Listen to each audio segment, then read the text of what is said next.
வயோதிகம். हरे कृष्ण माता जी, हरे कृष्ण माता।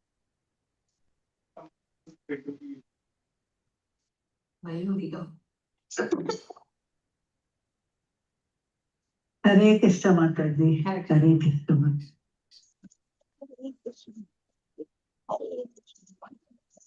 ஹரே கிருஷ்ணா மாதாஜி எல்லாருக்குமே ஹரே கிருஷ்ணா. हरे ஹரே கிருஷ்ணா பிரபு. हरे कृष्ण माता जी। ஹரே கிருஷ்ணா பிரபு. கேக்குதுங்களா நான் பேசுறது? கேக்குது. ஜஸ்ட் நான் சொல்றது கேக்குதோ இல்லையோ, நான் தான் ரெண்டாவது வாட்டி சொல்லும் போது ஐ ஃபீல் நான் பேசுறது உங்களுக்கு கேட்கலையோன்னு எனக்கு ஒரு டவுட் வந்துச்சு. ஓகே மாதாஜி, நீங்க ஹரே கிருஷ்ணா நாங்க சொல்றப்ப நீங்க பதில் சொல்லலன்னா நான் கம்முன்னு இருப்போம். ஏன்னா உங்களுக்கு கேட்கலன்னு நினைச்சுக்கிட்டு. ஓகே அதனாலதான் இன்னொரு தடவை சொல்றது நாங்க. Okay fine. Thank you okay.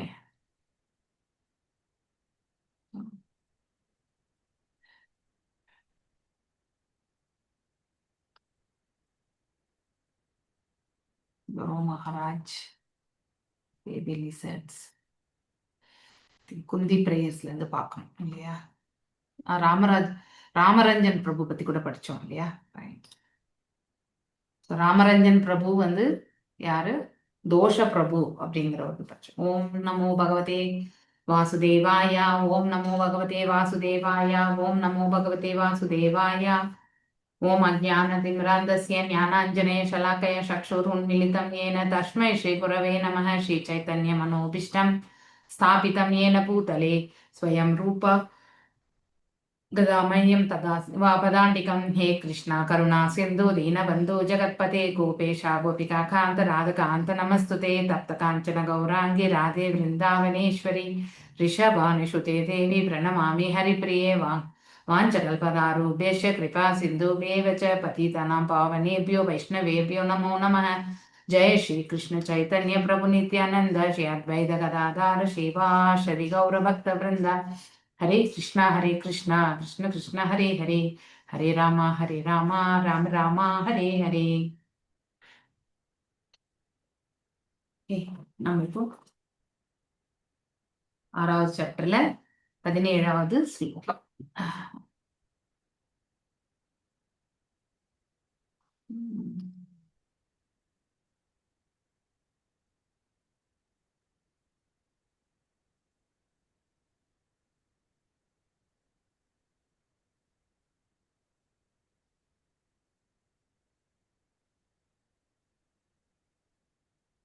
So நம்ம சேவை என்ன சேவை எடுத்துக்கலாம் அப்படிங்கறது வந்து நீங்க எல்லாரும் கொஞ்சம் டிசைட் பண்ணுங்க. That will be helping a lot. நம்ம எத்தனை பேர்? ஐ திங்க் மல்லிகா மாதாஜி 4, உஷா மாதாஜி 3, ராதிகா மாதாஜி 4, செல்வம் பிரபு 5, அடுத்து வந்து தாரணி மாதாஜி 6. வேற யாரு வராங்கன்றது எனக்கு தெரியல. யாரன்னா மிஸ் பண்ணிட்டேனோ? ஹரே கிருஷ்ண மாதாஜி. ரேவதி மாதாஜி. ஓகே, 7. நீங்க எப்போதும் இல்ல மாதாஜி, நீங்க I got a confusion that நீங்க ஒரு வாட்டி நீங்க வரேன்றதும் சொன்னாங்க, அதுக்கப்புறம் ஒரு வாட்டி நீங்க வரலன்றதும் சொன்னாங்க. அதனால கன்ஃபியூஷன் ஆச்சு. இல்லைன்னா உங்களை மறக்கவே மாட்டேன் நானு. மறக்காதீங்க மாதாஜி என்ன. No I will never forget you. இல்ல recollect Radha Kund. Okay, we had a nice darshan இல்லையா? Very good darshan. Radha Kund 17. Okay, Krishna. So இதுல போகிறதுக்கு முன்னாடி நம்ம ஒரு ரீகலெக்ஷன் என்னன்னா, ஒரு ரீகலெக்ஷன்.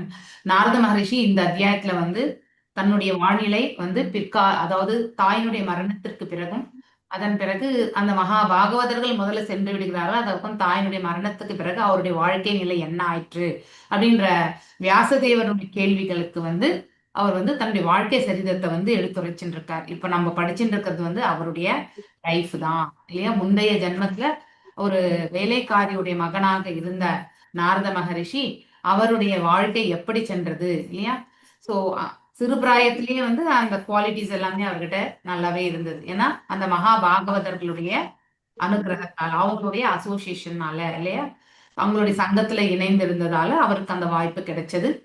மேலும் வந்து அவர் அநேக விதமான நகரங்கள் இது எல்லாமே வந்து கடந்து செல்லும் பொழுது இல்லையா, அழகான இயற்கை எல்லாம் கடந்து சென்றாலும் அவர் அதை கண்டு அவர் ஈர்க்கப்படாமல் அதையெல்லாம் வந்து கடந்து செல்கிறார், வடக்கு நோக்கி சென்றார்.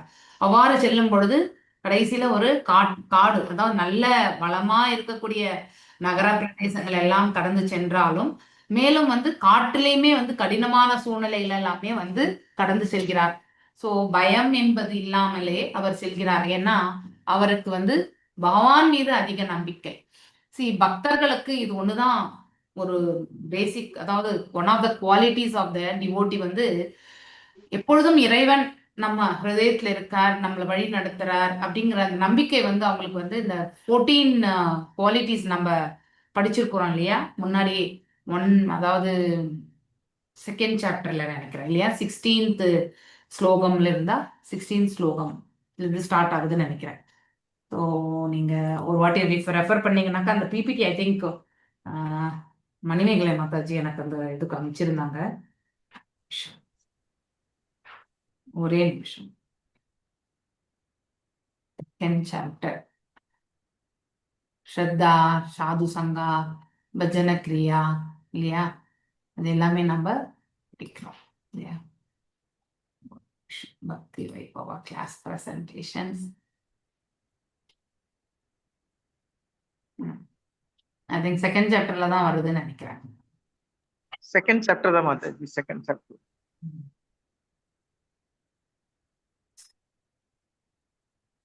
14 குவாலிட்டிஸ் பத்தி படிச்சோம் நம்ம. 14 டோட்டலா 14 குவாலிட்டிஸ். அந்த பிபிடிஸ் எல்லாமே நம்ம மீண்டும் அதை வந்து நினைவு கூறணும் நம்ம இப்போ.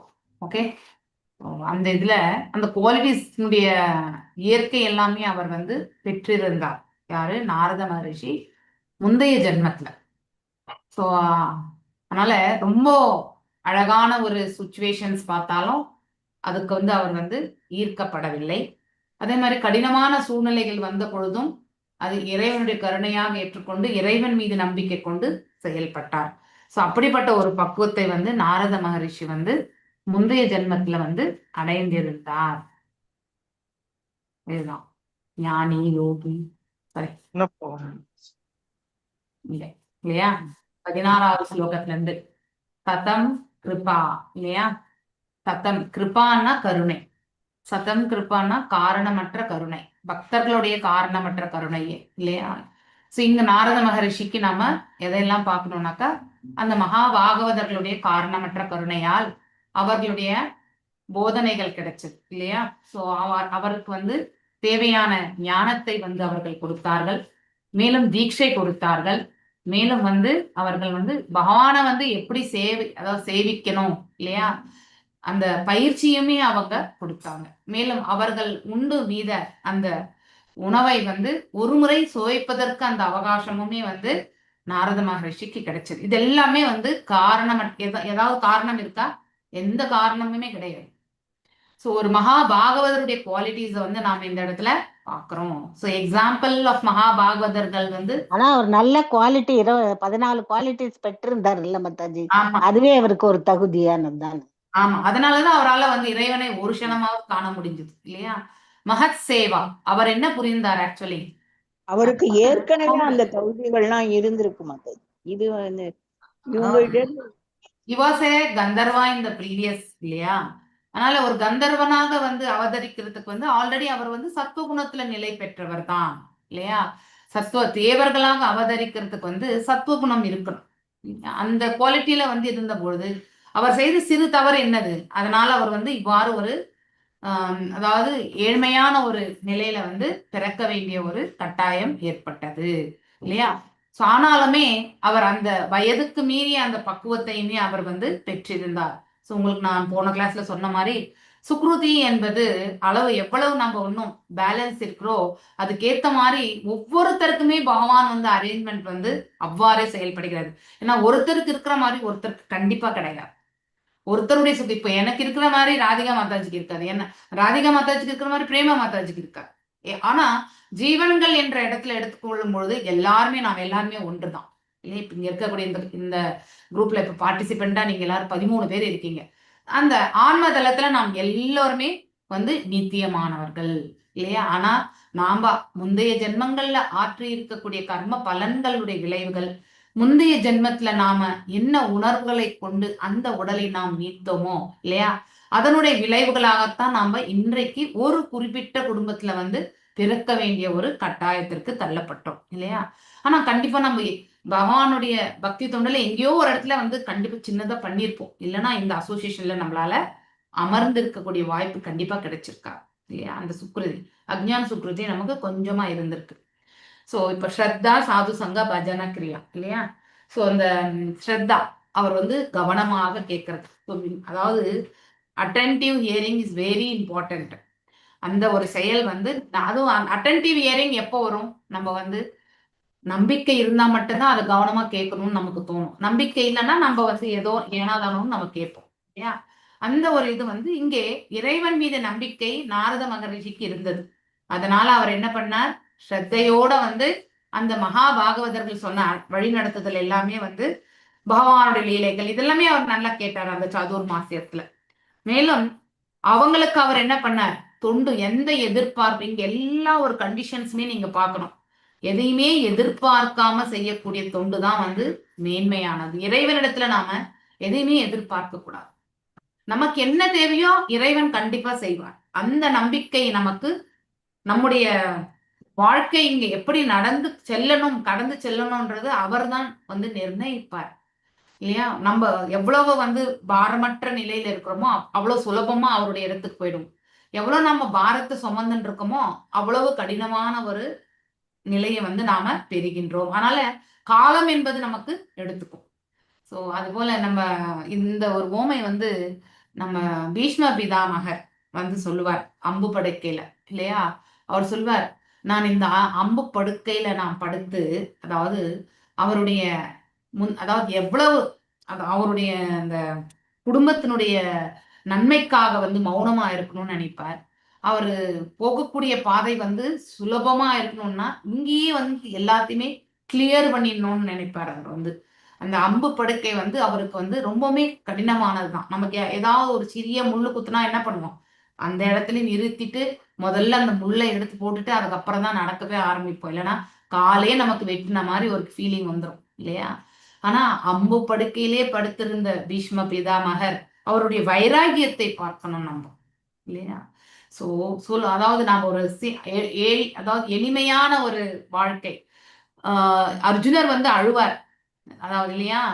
ஏன்னா பிதாமகர் இல்லையா? அவரை வந்து ஔஷதங்கள் எல்லாம் கொடுத்து அவரை வந்து கியூர் பண்ணி இனிமே நீங்க வந்து போர்ல தான் நீங்க வந்து அந்த சிகண்டினுடைய அந்த பானத்தை நீங்க ஏற்றுண்டீங்க, இனிமே நீங்க போர் புரிய வேண்டிய அவசியமே கிடையாது, அதனால நீங்க வந்து வீட்டுக்கு போயிடலாம் வாங்கோ அப்படின்னு சொல்லி. ஏன்னா அஸ்வினி குமாரர்களுடைய அம்சமாக பிறந்தவர்கள் தான் நகுலனும் சகாதேவனும் இல்லையா? அவர்களுடைய உதவியை கொண்டு நாம உங்களுடைய ரணங்களுக்கு எல்லாமே நாம மருந்து போட்டு நீங்க இன்னும் வாழும் காலம் வரைக்கும் நான் உங்களை வந்து பாத்துக்கிறோம், இந்த வாய்ப்பை கொடுங்கன்னு சொல்லிட்டு அர்ஜுனன் ரொம்பவுமே வந்து அழுது கேட்பார். ஆனா பிதாமகர் சொல்வார், இந்த உடலை கொண்டு நான் வந்து இந்த அரியாசனத்தை சிம்மாசனத்தை வந்து நான் ரட்சிக்கிறேன்னு, அதாவது தர்மத்தை வந்து நான் வந்து தடுத்திட்டேன் நிறைய இடங்கள்ல, அதர்மத்தை நான் வந்து தடுக்க முடிஞ்சாலும் தர்மத்தையும் நான் வந்து என்ன பண்ணிட்டேன்? தடுத்துட்டேன்.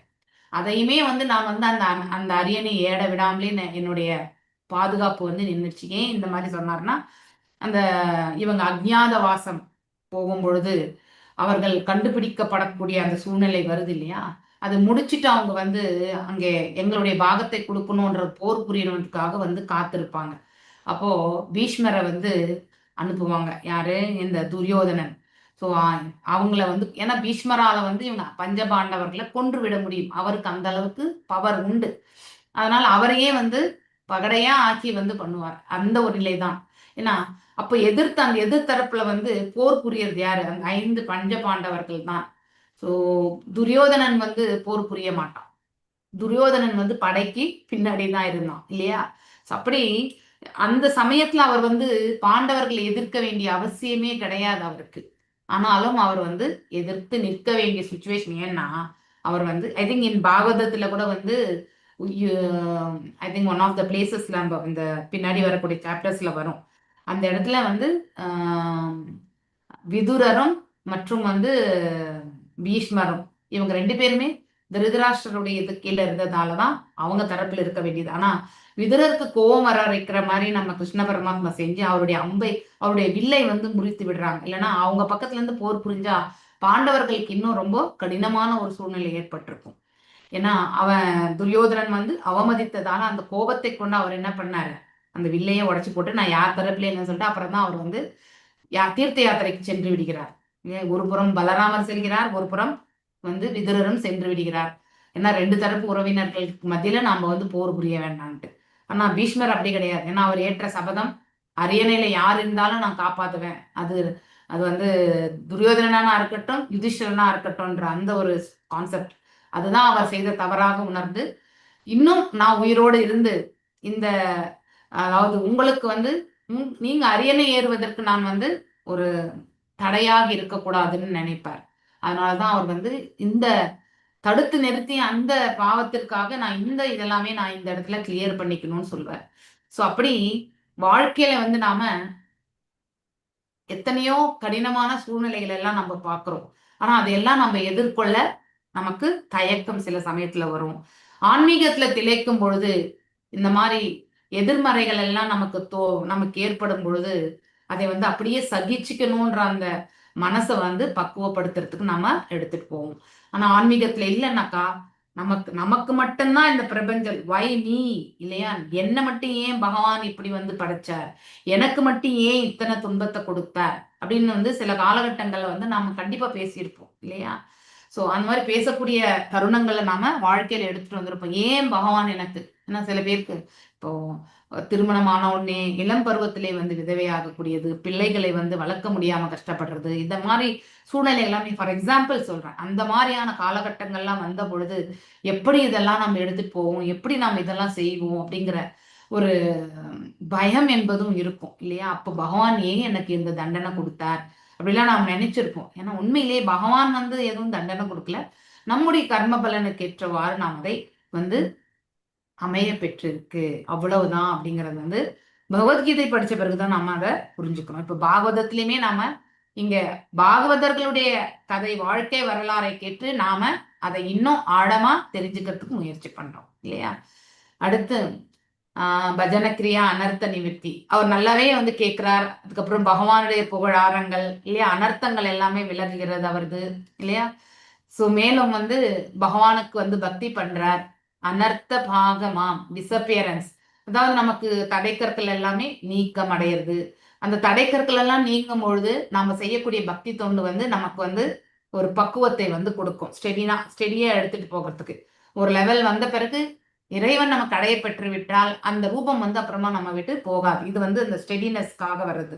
அதாவது இங்கே பகவானுடைய தரிசனத்தை பெறது வேற, பகவான் இங்கே அடைய பெறது வேற. ஓகே, அவரே வந்து தரிசனத்தை கொடுக்கறது வந்து டிஃப்ரெண்ட். ஆனா நம்ம ஹிருதயத்துல பகவான் இருக்கின்றார் என்பதை உணர்வது வேறு. அதனால இதையும் நீங்க கன்ஃபியூஸ் பண்ணிக்க கூடாது.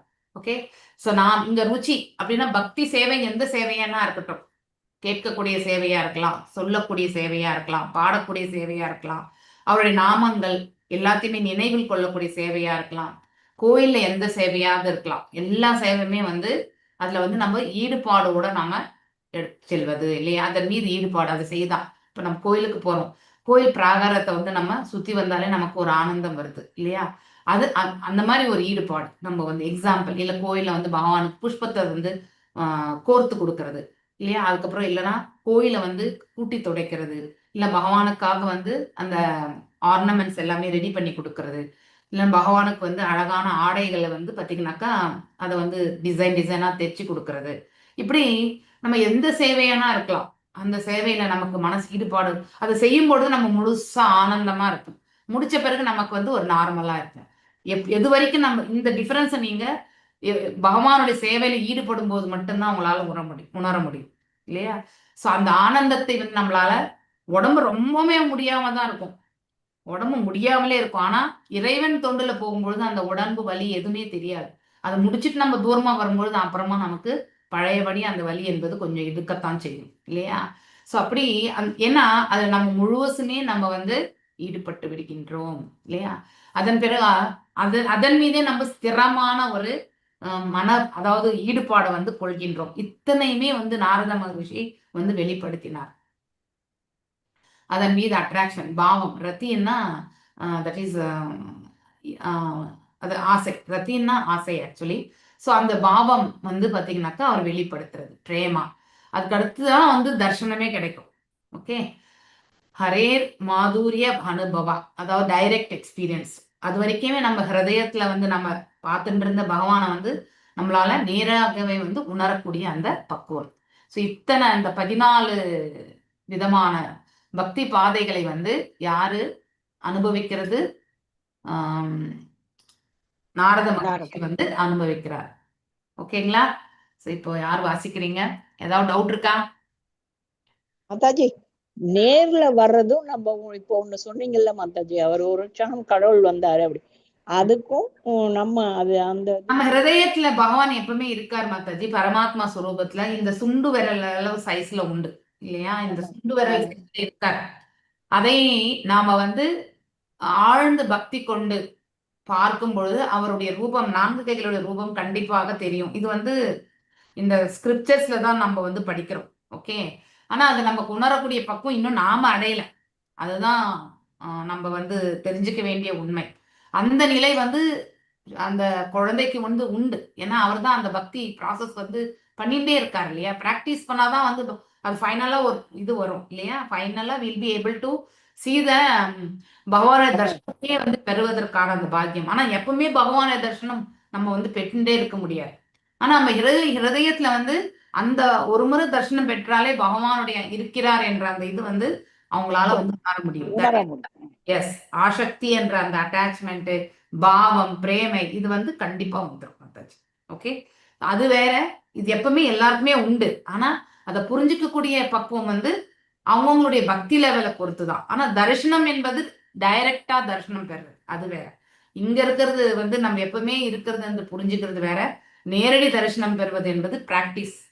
ஓகே, பிராக்டிஸ் பண்ணும் பொழுது ஒரு பக்குவம் அடைஞ்சும் போது பகவான் எப்பவுமே அடையப்பட்டிருக்கார் என்பது உண்டு. ஆனா அது வந்து தரிசனமா நம்ம பெறுறது வந்து இறைவனுடைய கருணை, அது நம்ம கையில கிடையாது. ஓகே, ஹரே கிருஷ்ணா. தேங்க்யூ. நான் படிக்கிறேன் மாதாஜி. ஓகே, பிரேமாதிபரா நிர்பின்ன புலகாங்கோ அதிநிவ்ருதாஹ ஆனந்தா சம்ப்ளவே லீனோ நாபஷ்யம் உபயம் முனே. வாசிங்க மாதாஜி. எத்தனை 17 மாதாஜி. 17. பிரேமாதி பர நிர்பின்ன உலகாங்கோதி நிர்விருத்தக ஆனந்த சம்ப்ளவே லீனோ நாபஸ்யம் உபயம் முனே. பிரேமை அதிபர அதிகமான, நிற்பின்ன முக்கியமாக தனிப்பட்ட முறையில், உலக இன்ப உணர்வுகள், அங்கக வெவ்வேறு உடல் உறுப்புகள், அது நிர்பிருத்தக முற்றிலும் பரவசமடைந்து, ஆனந்த சம்ப்ளவே கடலில், லீனக அதில் மூழ்கி, ந இல்லை அபஸ்யம் காண முடிந்தது, உபயம் இருவரையும், முனே வியாச தேவரே. மொழிபெயர்ப்பு பொருளுரை ஸ்ரீல பிரபுபாதாக்கு ஜெய். வியாசதேவரே, அச்சமயத்தில் நான் அளவுக்கு அதிகமான ஆனந்த பரவசத்தில் ஆழ்ந்து விட்டதால் என் உடலின் ஒவ்வொரு அங்கமும் தனித்தனியாக உற்சாகம் அடைந்தன. நான் பேரானந்த கடலில் மூழ்கி விட்டதால் என்னையும் பகவானையும் என்னால் காண முடியாமல் போயிற்று. பொருளுரை: ஆன்மீகமான இன்ப உணர்வுகளையும் தீவிரமான ஆனந்த பரவசங்களையும் பௌதீக உணர்வுகளுடன் ஒப்பிட முடியாது. ஆகவே இத்தகைய உணர்வுகளுக்கு விளக்கம் அளிப்பது மிகவும் கடினமாகும். இத்தகைய பரவச நிலையில் மேலோட்டமான ஒரு காட்சியை ஸ்ரீ நாரத முனிவரின் வார்த்தைகளிலிருந்தே நம்மால் கண்டு கொள்ள முடியும். உடலின் ஒவ்வொரு பகுதிக்கும் அல்லது புலனுக்கும் அதன் குறிப்பிட்ட கடமை உள்ளது.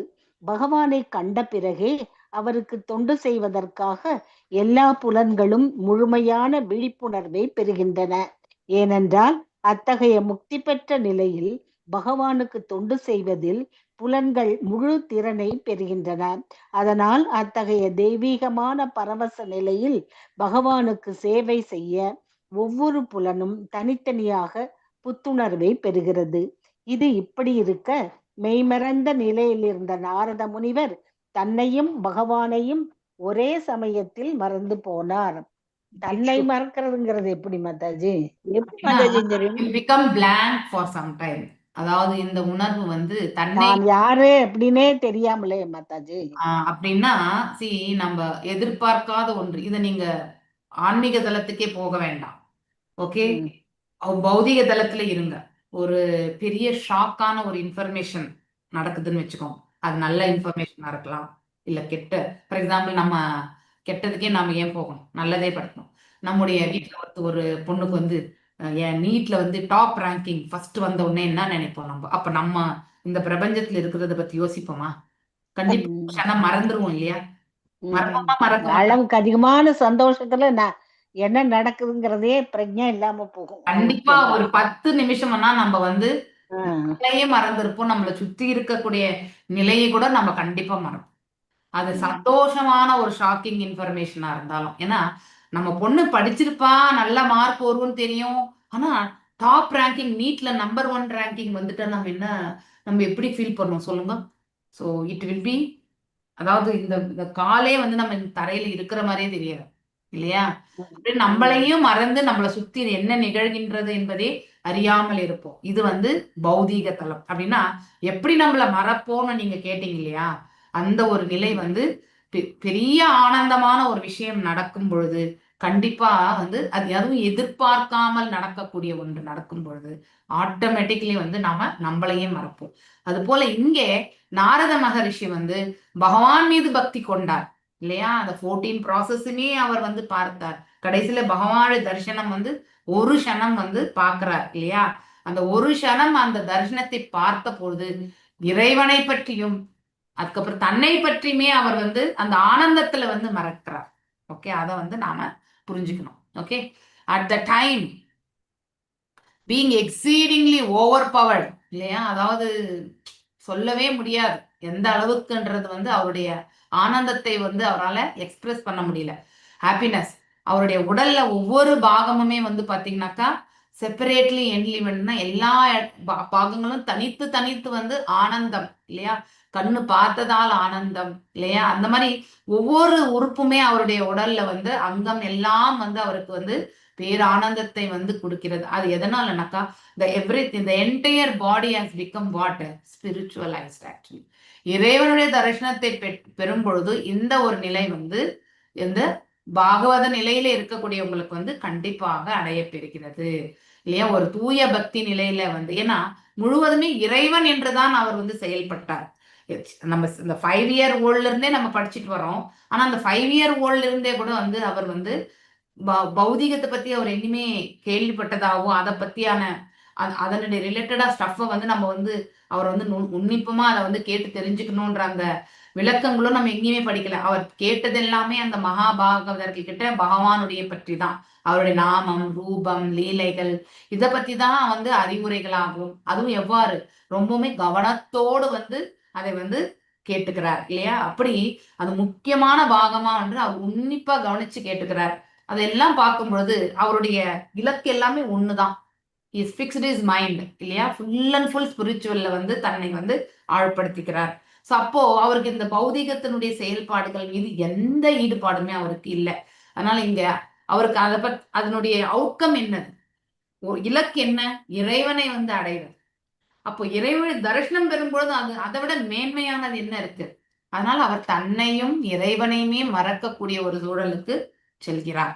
அது எக்ஸ்பெக்டட் தான். அது இல்லையா? எவ்ரி பார்ட் ஆஃப் த பாடி இறைவனுடைய தரிசனத்தால் அவருடைய, அதாவது ஹி கெட்ஸ் த மர்சி இல்லையா? இந்த உடல்ல வந்து பாத்தீங்கன்னாக்கா தூய்மை அடைகிறது, புனிதம் அடைகிறது. So every thing has become spiritual for him. அதனால்தான் அந்த ரிஜாய்ஸ்மெண்ட் ஒவ்வொரு பாகத்திலுமே அவர் வந்து உணர முடிகிறது. அப்படின்னா இந்த ஒவ்வொரு அங்கத்தையுமே அவர் வந்து இறைவன் தொண்டுக்கு, இந்த கண்ணால வந்து அவர் வந்து பகவானை சேவிக்கணும்னு நினைக்கிறார், காதுகளால பகவானை புகழாரங்களை கேட்கணும்னு நினைக்கிறார் இல்லையா? இந்த நாசினால இறைவனுக்கு சாற்றிய மாலைகளை வந்து நுகரணும்னு நினைக்கிறார் இல்லையா? இந்த வாயினால வந்து அவர் வந்து பகவானுடைய புகழ் ஆரங்களை பாடணும்னு நினைக்கிறார்.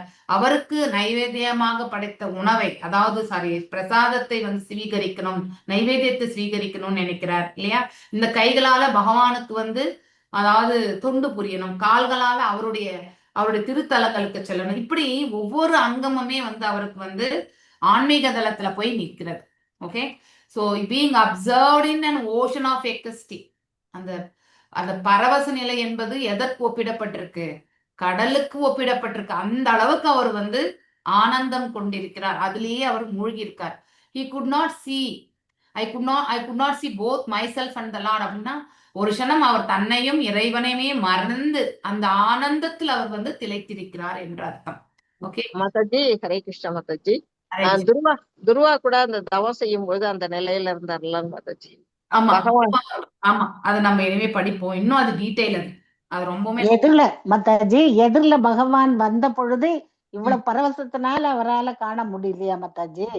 ஆமா, கரெக்ட், 100%. துருவன் கூட சின்ன குழந்தைதான் நமக்கே கோவில்ல போனா மாதாஜி, அம்மனை பாக்குறப்ப மாதாஜி கண்ணுல இருந்து தண்ணி வந்துரும், பார்க்கவே முடியாது மாதாஜி. பரவசத்துல கண்ணுல அழுகியா வரும். அதனால பகவான் அந்த மாதிரி நிலைன்னு நினைக்கிறேன் மாதாஜி. நம்ம இன்னும் குட்டி நிலை, ஆனா அவர் வந்து அவர் பௌதிகத்தோடைய சம்பந்தப்படாத நிலை, அவர் இன்னும் உயர்வான நிலை. நாம் எல்லாமே கொஞ்சம் இந்த சம்சார சாகரத்துல உழண்டு கொண்டிருக்கக்கூடிய நிலையில அவ்வளவு பக்குவம் கிடையாது. ஆனா அவருக்கு அதிகமான பக்குவம் இல்லையா? ஸ்பிரிச்சுவல் ஃபீலிங் ஆஃப் இதை வந்து நம்ம எக்ஸ்பிரஸ் பண்ண முடியாது. இந்த ஆன்மீகத்துல வந்து ஓரளவுக்கு நம்ம கைடன் பண்ண முடியும். ஓரளவுக்கு வந்து அதை உணர்ந்தவர்கள் வந்து எந்த அளவுக்கு வந்து எடுத்துரைக்க முடியுமோ அந்த அளவுக்கு தான் எடுத்துரைப்பாங்க. சிலது வந்து it is an internal feeling தான் இல்லையா? உள்ளுணர்வுல தான் அதை நம்ம வந்து எக்ஸ்பீரியன்ஸ் உணரணும். ஆமா, உணர்ந்து பார்க்கணும். நமக்கு ஏற்படக்கூடிய சொல்ல முடியாதா மாதாஜி? கண்டிப்பா சொல்ல முடியாது, கண்டிப்பா சொல்ல முடியாது, சொல்லுவாங்க சொல்ல முடியாது. ஓரளவுக்கு தான் சொல்ல முடியும், ஓரளவுக்கு தான் வரும் மாதாஜி. கடவுள் இப்படி இருந்தாரு, இந்த மாதிரி எல்லாம் கைகள் இருந்ததெல்லாம் அதெல்லாம் சொல்லுவாங்க, அதெல்லாம் உங்களுக்கு ப்ராப்ளம் இருக்காது. ஓகே, அதெல்லாம் சொல்லிதானே ஆழ்வார்கள் எல்லாம் பாடுனாங்க, ஆழ்வார் எல்லாம் பார்த்தாங்கல்ல அவங்கள. ஆமா. ஆனா அடைஞ்ச ஆனந்தத்தை வந்து எப்படின்னு எங்கேயாவது வந்து ஃபுல் டீட்டெயிலா நம்ம கொடுத்துருக்காங்களா? கிடையாது. ஓரளவுக்கு தான் அவங்களுடைய, அதாவது அவங்களுடைய உணர்தலுக்கு வந்து எக்ஸ்பிரஸ் பண்ணக்கூடிய அளவுக்கு மட்டும்தான் வெளிப்படுத்த முடியும் இல்லையா? அதுக்கு மேல வெளிப்படுத்த முடியாது மாதாஜி. இது பௌதிகத்திலே எடுத்துக்கோங்களேன். இப்ப நான் உங்களுக்கு ஒரு எக்ஸாம்பிள் நீட்டு சொன்னேன். ரெண்டாவது வந்து இது எடுத்துக்கோங்க, அது ஒரு குழந்தை ஈண்டெடுக்கக்கூடிய ஒரு தாய் இல்லையா? பிரசவத்தை வந்து அனுபவிப்பா இல்லையா? பிரசவ வலியின் போது அவ்வளவு வலியை அனுபவிக்கக்கூடிய அவ குழந்தை பிறந்த உடனே தன்னுடைய உடலை பற்றி அவள் பெருசா கருதவே மாட்டான் இல்லையா? குழந்தை எப்படி பிறந்திருக்கு, குழந்தை வந்து ஆரோக்கியமா இருக்கா அப்படிங்கிற அந்த ஆனந்தத்தை வந்து எந்த தாயாலுமே வந்து எக்ஸ்பிரஸ் பண்ண முடியாது, அனுபவிக்கத்தான் முடியும் இல்லையா? நீங்க எல்லாரும் கூட வந்து தாய்மையை கடந்து வந்தவங்க தான். ஈவன் நான் கூட அதை வந்து ஃபீல் பண்ணியிருக்கேன். எனக்கு நார்மல் டெலிவரி கிடையாது, ரெண்டுமே சிசேரியன் தான். ஆனாலுமே அந்த குழந்தைய வந்து பார்க்கும் பொழுது ஒரு ஆனந்தம், அந்த சமயத்துல குழந்தை பிறந்த உடனே பார்க்கக்கூடிய அந்த ஆனந்தத்தை, அது முதல் குழந்தை எஸ்பெஷலி இல்லையா? அது வந்து வாழ்க்கையிலே ஃபர்ஸ்ட் குழந்தைக்கு வந்து எந்த தாயுமே முதல் முக்கியத்துவம் கொடுப்பாங்க. ஏன்னா அதுதான் ஃபர்ஸ்ட் எக்ஸ்பீரியன்ஸ் இல்லையா? ஒரு நார்மலான ஒரு வாழ்க்கையில இருந்து ஒரு தாய்மை அடைந்து வந்து நம்ம வந்து உணரக்கூடிய அந்த நிலை. அதை வந்து வெளிப்படுத்த முடியாது, அது அவங்கவுங்களே உள்ளுக்குள்ளேயே ஆனந்தம் கொள்வது இல்லையா? என்ன இருந்தாலும் நம்ம குழந்தைய வந்து பார்த்து பார்த்து வளர்ப்பா இல்லையா? அந்த குழந்தை அவளுக்கு பசி, நைட்டெல்லாம் தூங்காம உட்கார்ந்து இருப்பாங்க இல்லையா? நாம எல்லாரும் தான் உட்கார்ந்து இருக்கோம் இல்லையா?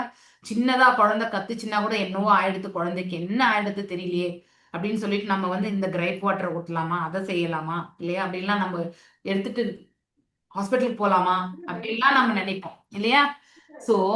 அந்த அளவுக்கு கேரிங், அது போலதான் வந்து இந்த ஆன்மீகம் கூட வந்து அந்த அளவுக்கு அதாவது ஈடுபாடு, அதன் மீது இருக்கக்கூடிய என்ன சொல்லுவாங்க, அக்கறை தான் சொல்லணும் இல்லையா? மோர் அட்டென்டிவா, அதுக்கப்புறம் வந்து அதன் மீது இருக்கக்கூடிய பொறுப்பு, ரெஸ்பான்சிபிளா, அந்த மாதிரி வந்து செயல்படுறது. ஓகே, அதிக பற்று. ஓகே, ஸோ அது மாதிரி உண்மை. Very difficult. அதை வந்து நம்ம வந்து கடினமானது, அது நம்மளால எக்ஸ்பிரஸ் பண்ண கண்டிப்பா முடியாது. ஓரளவுக்கு தான் யாராலுமே சொல்ல முடியும். அதுவும் நல்லா ஃபுல்லா உணர்ந்து இவ்வளவு எழுதுறாருன்னா பிரபுபாதர் is given more things actually. இந்த அளவுக்கு எல்லாராலையும் எழுத முடியாது. ஓகே, நம்ம இந்த பர்பட்ஸ் எல்லாமே வந்து நோ ஒன் கேன் எக்ஸ்பிரஸ். இந்த மாதிரி வந்து இனிமே யாராவது பிறந்து வருவாங்களான்றது கூட இட்ஸ் மிகப்பெரிய கேள்விக்குறி. ஏன்னா இவ்வளவு டீட்டெயிலா வந்து நமக்கு வந்து கிடைக்குது இல்லையா? we can just have a glimpse of such ecstasy. நம்ம கூட வந்து நாரத மகரிஷி இப்ப பகவானுடைய தரிசனத்தை பெற்றார் அப்படின்னும் பொழுது நாமளும் அந்த ஒரு ஆனந்தத்தை ஒரு க்ஷணம் நம்ம யோசித்தால் நம்ம அதை வந்து அனுபவிக்க முடியும் இல்லையா? Each and every part of the body இல்லையா? இந்த உடல் வந்து ஒவ்வொரு அங்கமுமே வந்து பாத்தீங்கன்னாக்கா senses as is particular function. கண்ணால வந்து பார்க்க முடியும், காதால வந்து கேட்க முடியும் இல்லையா? எல்லாத்துக்குமே.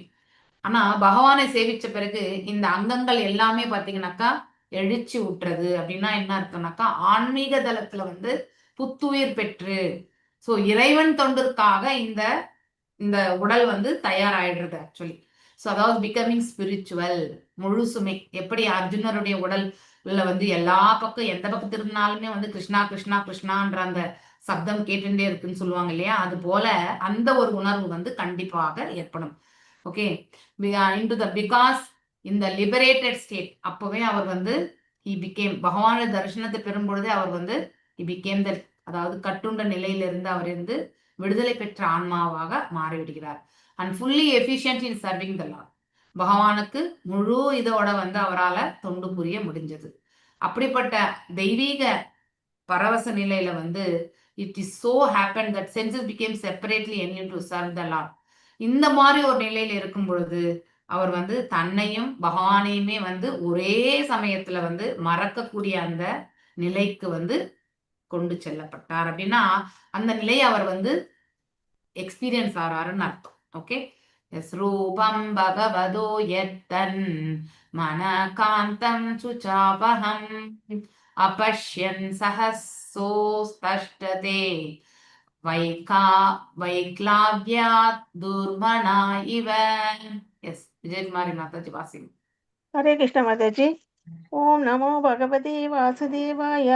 ரூபம் பகவதோ யத்தன் மன காந்தம் கசபகம் அவசியம் சகஹோத்சஸ்வே வைக்லவ்யாத் துர்மனா இவை. ரூபம் உருவம், பகவத பரமபுருஷ பகவானின், யத் உண்மையான, தத் அந்த, மனதின், காந்தம் அதன் விருப்பப்படி, கச அபகம் எல்லா வேறுபாடுகளும் மறைகின்றன, அபஷ்யம் காணாமல், சகசா திடீரென்று, உத்தஸ்தே எழுந்து நின்றேன், வைகல்வேயாத் சஞ்சலமடைந்து, துர்மனா விரும்பியதை இழந்ததால், இவ அதில் இருந்ததை போலவே. மொழி பெயர்ப்பு. உண்மையுள்ள பகவானின் திவ்யமான வடிவம் மனதின் விருப்பங்களை நிறைவேற்றி மனதில் உள்ள எல்லா முரண்பாடுகளையும் அழித்து விடுகிறது. அவ்வுருவம் காணாமல் போனதால் விரும்பியதை இழந்தவன் சஞ்சலமடைவது போல் நான் சஞ்சலத்துடன் திடீரென்று எழுந்தேன். சொல்லுரை. ஹரே கிருஷ்ணா. பகவான் background Hare noise. Hare background noise. Hare Krishna.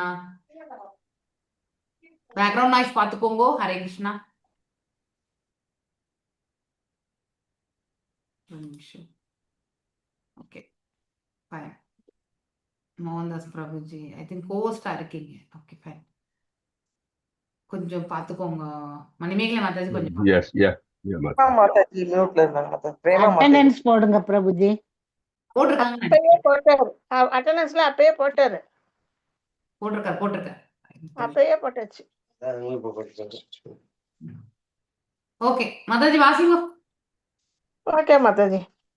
பொருளுரை. பகவான் அருவமானவர் அல்ல என்பதை நாரதர் அனுபவத்தில் உணர்ந்தார். ஆனால் நம்முடைய பௌதீக அனுபவத்திற்கு உட்பட்ட உருவங்களில் இருந்து பகவானின் உருவம் முற்றிலும் வேறானதாகும். நம்முடைய வாழ்நாளில் ஜட உலகிலுள்ள வெவ்வேறு உருவங்களை நாம் காணச் செல்கிறோம். ஆனால் அவற்றில் ஒன்று கூட மனதை திருப்திப்படுத்தக்கூடியதாகவோ அல்லது மனசஞ்சலத்தை அகற்றக்கூடியதாகவோ இல்லை. இவைதான் பகவானின் திவ்யமான உருவத்தின் விசேஷ அம்சங்களாகும். மேலும் ஒருமுறை அவ்வுருவத்தை கண்டவர் வேறு எதிலும் திருப்தி அடையவே மாட்டார். ஜடவுளிலுள்ள எந்த உருவமும் காண்பவரை இனிமேல் திருப்திப்படுத்தாது. பகவான் அருவமானவர் என்பது அவர் ஒரு ஜட உருவத்தை பெற்றவர் அல்ல என்பதையும் ஜட உலக மனிதனை போன்றவர் அல்ல என்பதையும் குறிக்கிறது. நாம் பகவானின் திவ்யமான உருவத்துடன் நித்திய உறவுகளை கொண்ட ஆன்மீகமான ஜீவன்கள் என்பதால் பகவானின் அந்த உருவத்தை ஒவ்வொரு பிறவியிலும் நாம் தேடி அடைகிறோம். வேறெந்த பௌதீக உருவத்தினாலும் நாம் திருப்தி அடைவதில்லை. நாரத முனிவர் அந்த திவ்யமான உருவத்தை ஒரு நொடி பொழுதுதான் கண்டார். ஆனால் மீண்டும் உருவத்தை காணாததால் அதை தேடி கண்டுபிடிக்க குழப்பத்துடன் திடீரென்று எழுந்து நின்றார். ஒவ்வொரு பிரிவிலும் நாம் அடைய விரும்புவதை நாரத முனிவர் அடைந்தார். ஆனால் திரும்பவும் அவரை காண முடியாமற் போனது அவருக்கு உண்மையாகவே பெரும் அதிர்ச்சியாக இருந்தது. ஹரே கிருஷ்ணா மாதாஜி. அதாவது ஒரு நொடி பகவானுடைய தரிசனம் பெற்றதுக்கே அவருடைய அந்த அதாவது உணர்வுகள் வந்து அவ்வளவு மேன்மையான நிலைக்கு அவரால் உணர முடிஞ்சது இல்லையா? சோ அந்த ஒரு க்ஷணம் வந்து பகவானுடைய தரிசனத்தை பார்த்த பிறகு காணாமல் போனதை கண்டு அது அவருக்கு மிகப்பெரிய அதிர்ச்சியாகி அதுக்கப்புறம் தேட ஆரம்பிக்கிற எவ்வளவுதான் அவர் வந்து அந்த தியான பயிற்சிகளுக்கு ஃபோக்கஸ் பண்ணாலுமே வந்து அவரால் வந்து இறைவனை வந்து காண முடியறது கிடையாது. அதன் பிறகுதான் பகவான் பேசுவார். ஆக்சுவலி சப்த ரூபத்துல வந்து பகவானை கேட்பார். அவரால் வந்து அந்த சப்தத்துல இருந்து பகவான் பேசுவாரு. அதை இந்த ஜென்மத்துல உனக்கு மீண்டும் நான் காட்சி கொடுக்க மாட்டேன் என்ற வந்து வார்த்தைகள் வரும் இப்போ நெக்ஸ்ட் ஸ்லோகங்கள்ல. அப்படின்னா போட்டா ஏன் பகவான் அப்படி சொன்னார் அப்படின்னு உங்களுக்கு யாருக்காவது புரியுதா? பகவான் இப்போ எதுவுமே நமக்கு வந்து சுலபமா மீண்டும் வரமாட்டாரு. அது ஒரு க்ஷணம் தானே மாதாஜி கொடுத்திருக்காரு. ஒரே ஒரு க்ஷணம். ஏன் வந்து பகவான் ஒரே ஒரு க்ஷணம் மாதாஜி அடிக்கடி பகவான் வந்து காட்சி அளித்தாருன்னா அதுக்கு மதிப்பே இல்லாம போயிடும் மாதாஜி. அந்த ஒரு தடவையே அவரை காண்றது அவ்வளவு ஒரு சக்தி அவங்களுக்கு கிடைக்கும். அப்படி இருக்கும் பொழுது அவர் அதனாலதான் மாதாஜி பகவான் வந்து ஒரு தடவை தான் காட்சி கொஞ்ச நேரம் மாதிரி இருந்தா இவருக்கு கொஞ்சம் இதாவது திரும்ப திரும்ப அவரையே நினைக்கணும் மாதாஜி. அந்த உணர்வுலயே நினைக்கணுமே தவிர மாதாஜி காட்சி அளித்தாருன்னா அதுக்கு மதிப்பு இல்லாம போயிடும். நம்ம நினைக்கணும் மாதாஜி. பகவான் உணர்வுலயே இருக்கணுங்கிறது தான் மாதாஜி. கண்டினியூஸ் அதாவது feelings of separation to make the God. விக்ரலம்பா பாவத்துல பாவத்தை ஏற்படுத்துறதுக்கு தான் பகவான் அப்படி கொடுப்பார். அப்படின்னா நம்ம நம்ம கிட்ட இருந்து நம்ம கிட்ட இல்லாம போயிடுச்சுன்னா நம்ம அதை நினைச்சே ஏங்கிட்டு இருப்போம் இல்லையா? பௌதிகத்திலேயே இப்போ ஒரு பொருளை கொடுத்துட்டு திருப்பி வாங்கிட்டாக்க நமக்கு அந்த பொருள் மேலேயே ஞாபகம் இருக்கும் மாதாஜி. அது மாதிரி நீங்க கூட ஒரு வாட்டி நீங்க ஏதோ ஒரு சைட் வாங்கி அந்த இடத்துல வீடு கட்ட முடியாம அதுக்கப்புறம் அதை நீங்க அதை வந்து அந்த இடம் ரொம்ப நல்ல இடம் அங்க செய்யணும்னு இருந்து உங்களால பண்ண முடியாது. அங்க பக்கத்துல ஒரு கிருஷ்ணர் கோயில் கூட மாதாஜி. அந்த மாதிரி அந்த இடத்துல நம்ம செய்ய முடியலன்னு இன்னைக்கு வரைக்கும் உங்களுக்கு ஆதங்கம் இருக்கா? இருக்கு. அப்புறம் சரி பகவான் எது விடுறாரோ அது வேற. பக்கத்துல கிருஷ்ணர் கோவில் இருக்கே, இப்ப இந்த மாதிரி டைம்ல இருந்தாக்க எவ்வளவு நல்லா இருந்திருக்கும் அப்படின்னு நினைப்பு வரும். அது குட் காசா இருக்கலாம், இல்ல வந்து பௌதிக ஆசையா இருக்கலாம், அதெல்லாம் செகண்டரி தான். ஓகே, ஆனா நம்ம கிட்ட ஒண்ணு இருந்து இல்லாம போயிடுதுன்னு வச்சுக்கோங்களேன், அதை வந்து நாம் ரொம்ப ஏங்குவோம். நம்ம எப்ப மீண்டும் அதை அடைவோன்றது ஏங்குவோம். அதுதான் வந்து அப்ப அந்த ஏக்கத்திலேயே வந்து அதன் மீது ஈடுபாடு முழுசா வந்து நம்ம வைப்போம் இல்லையா?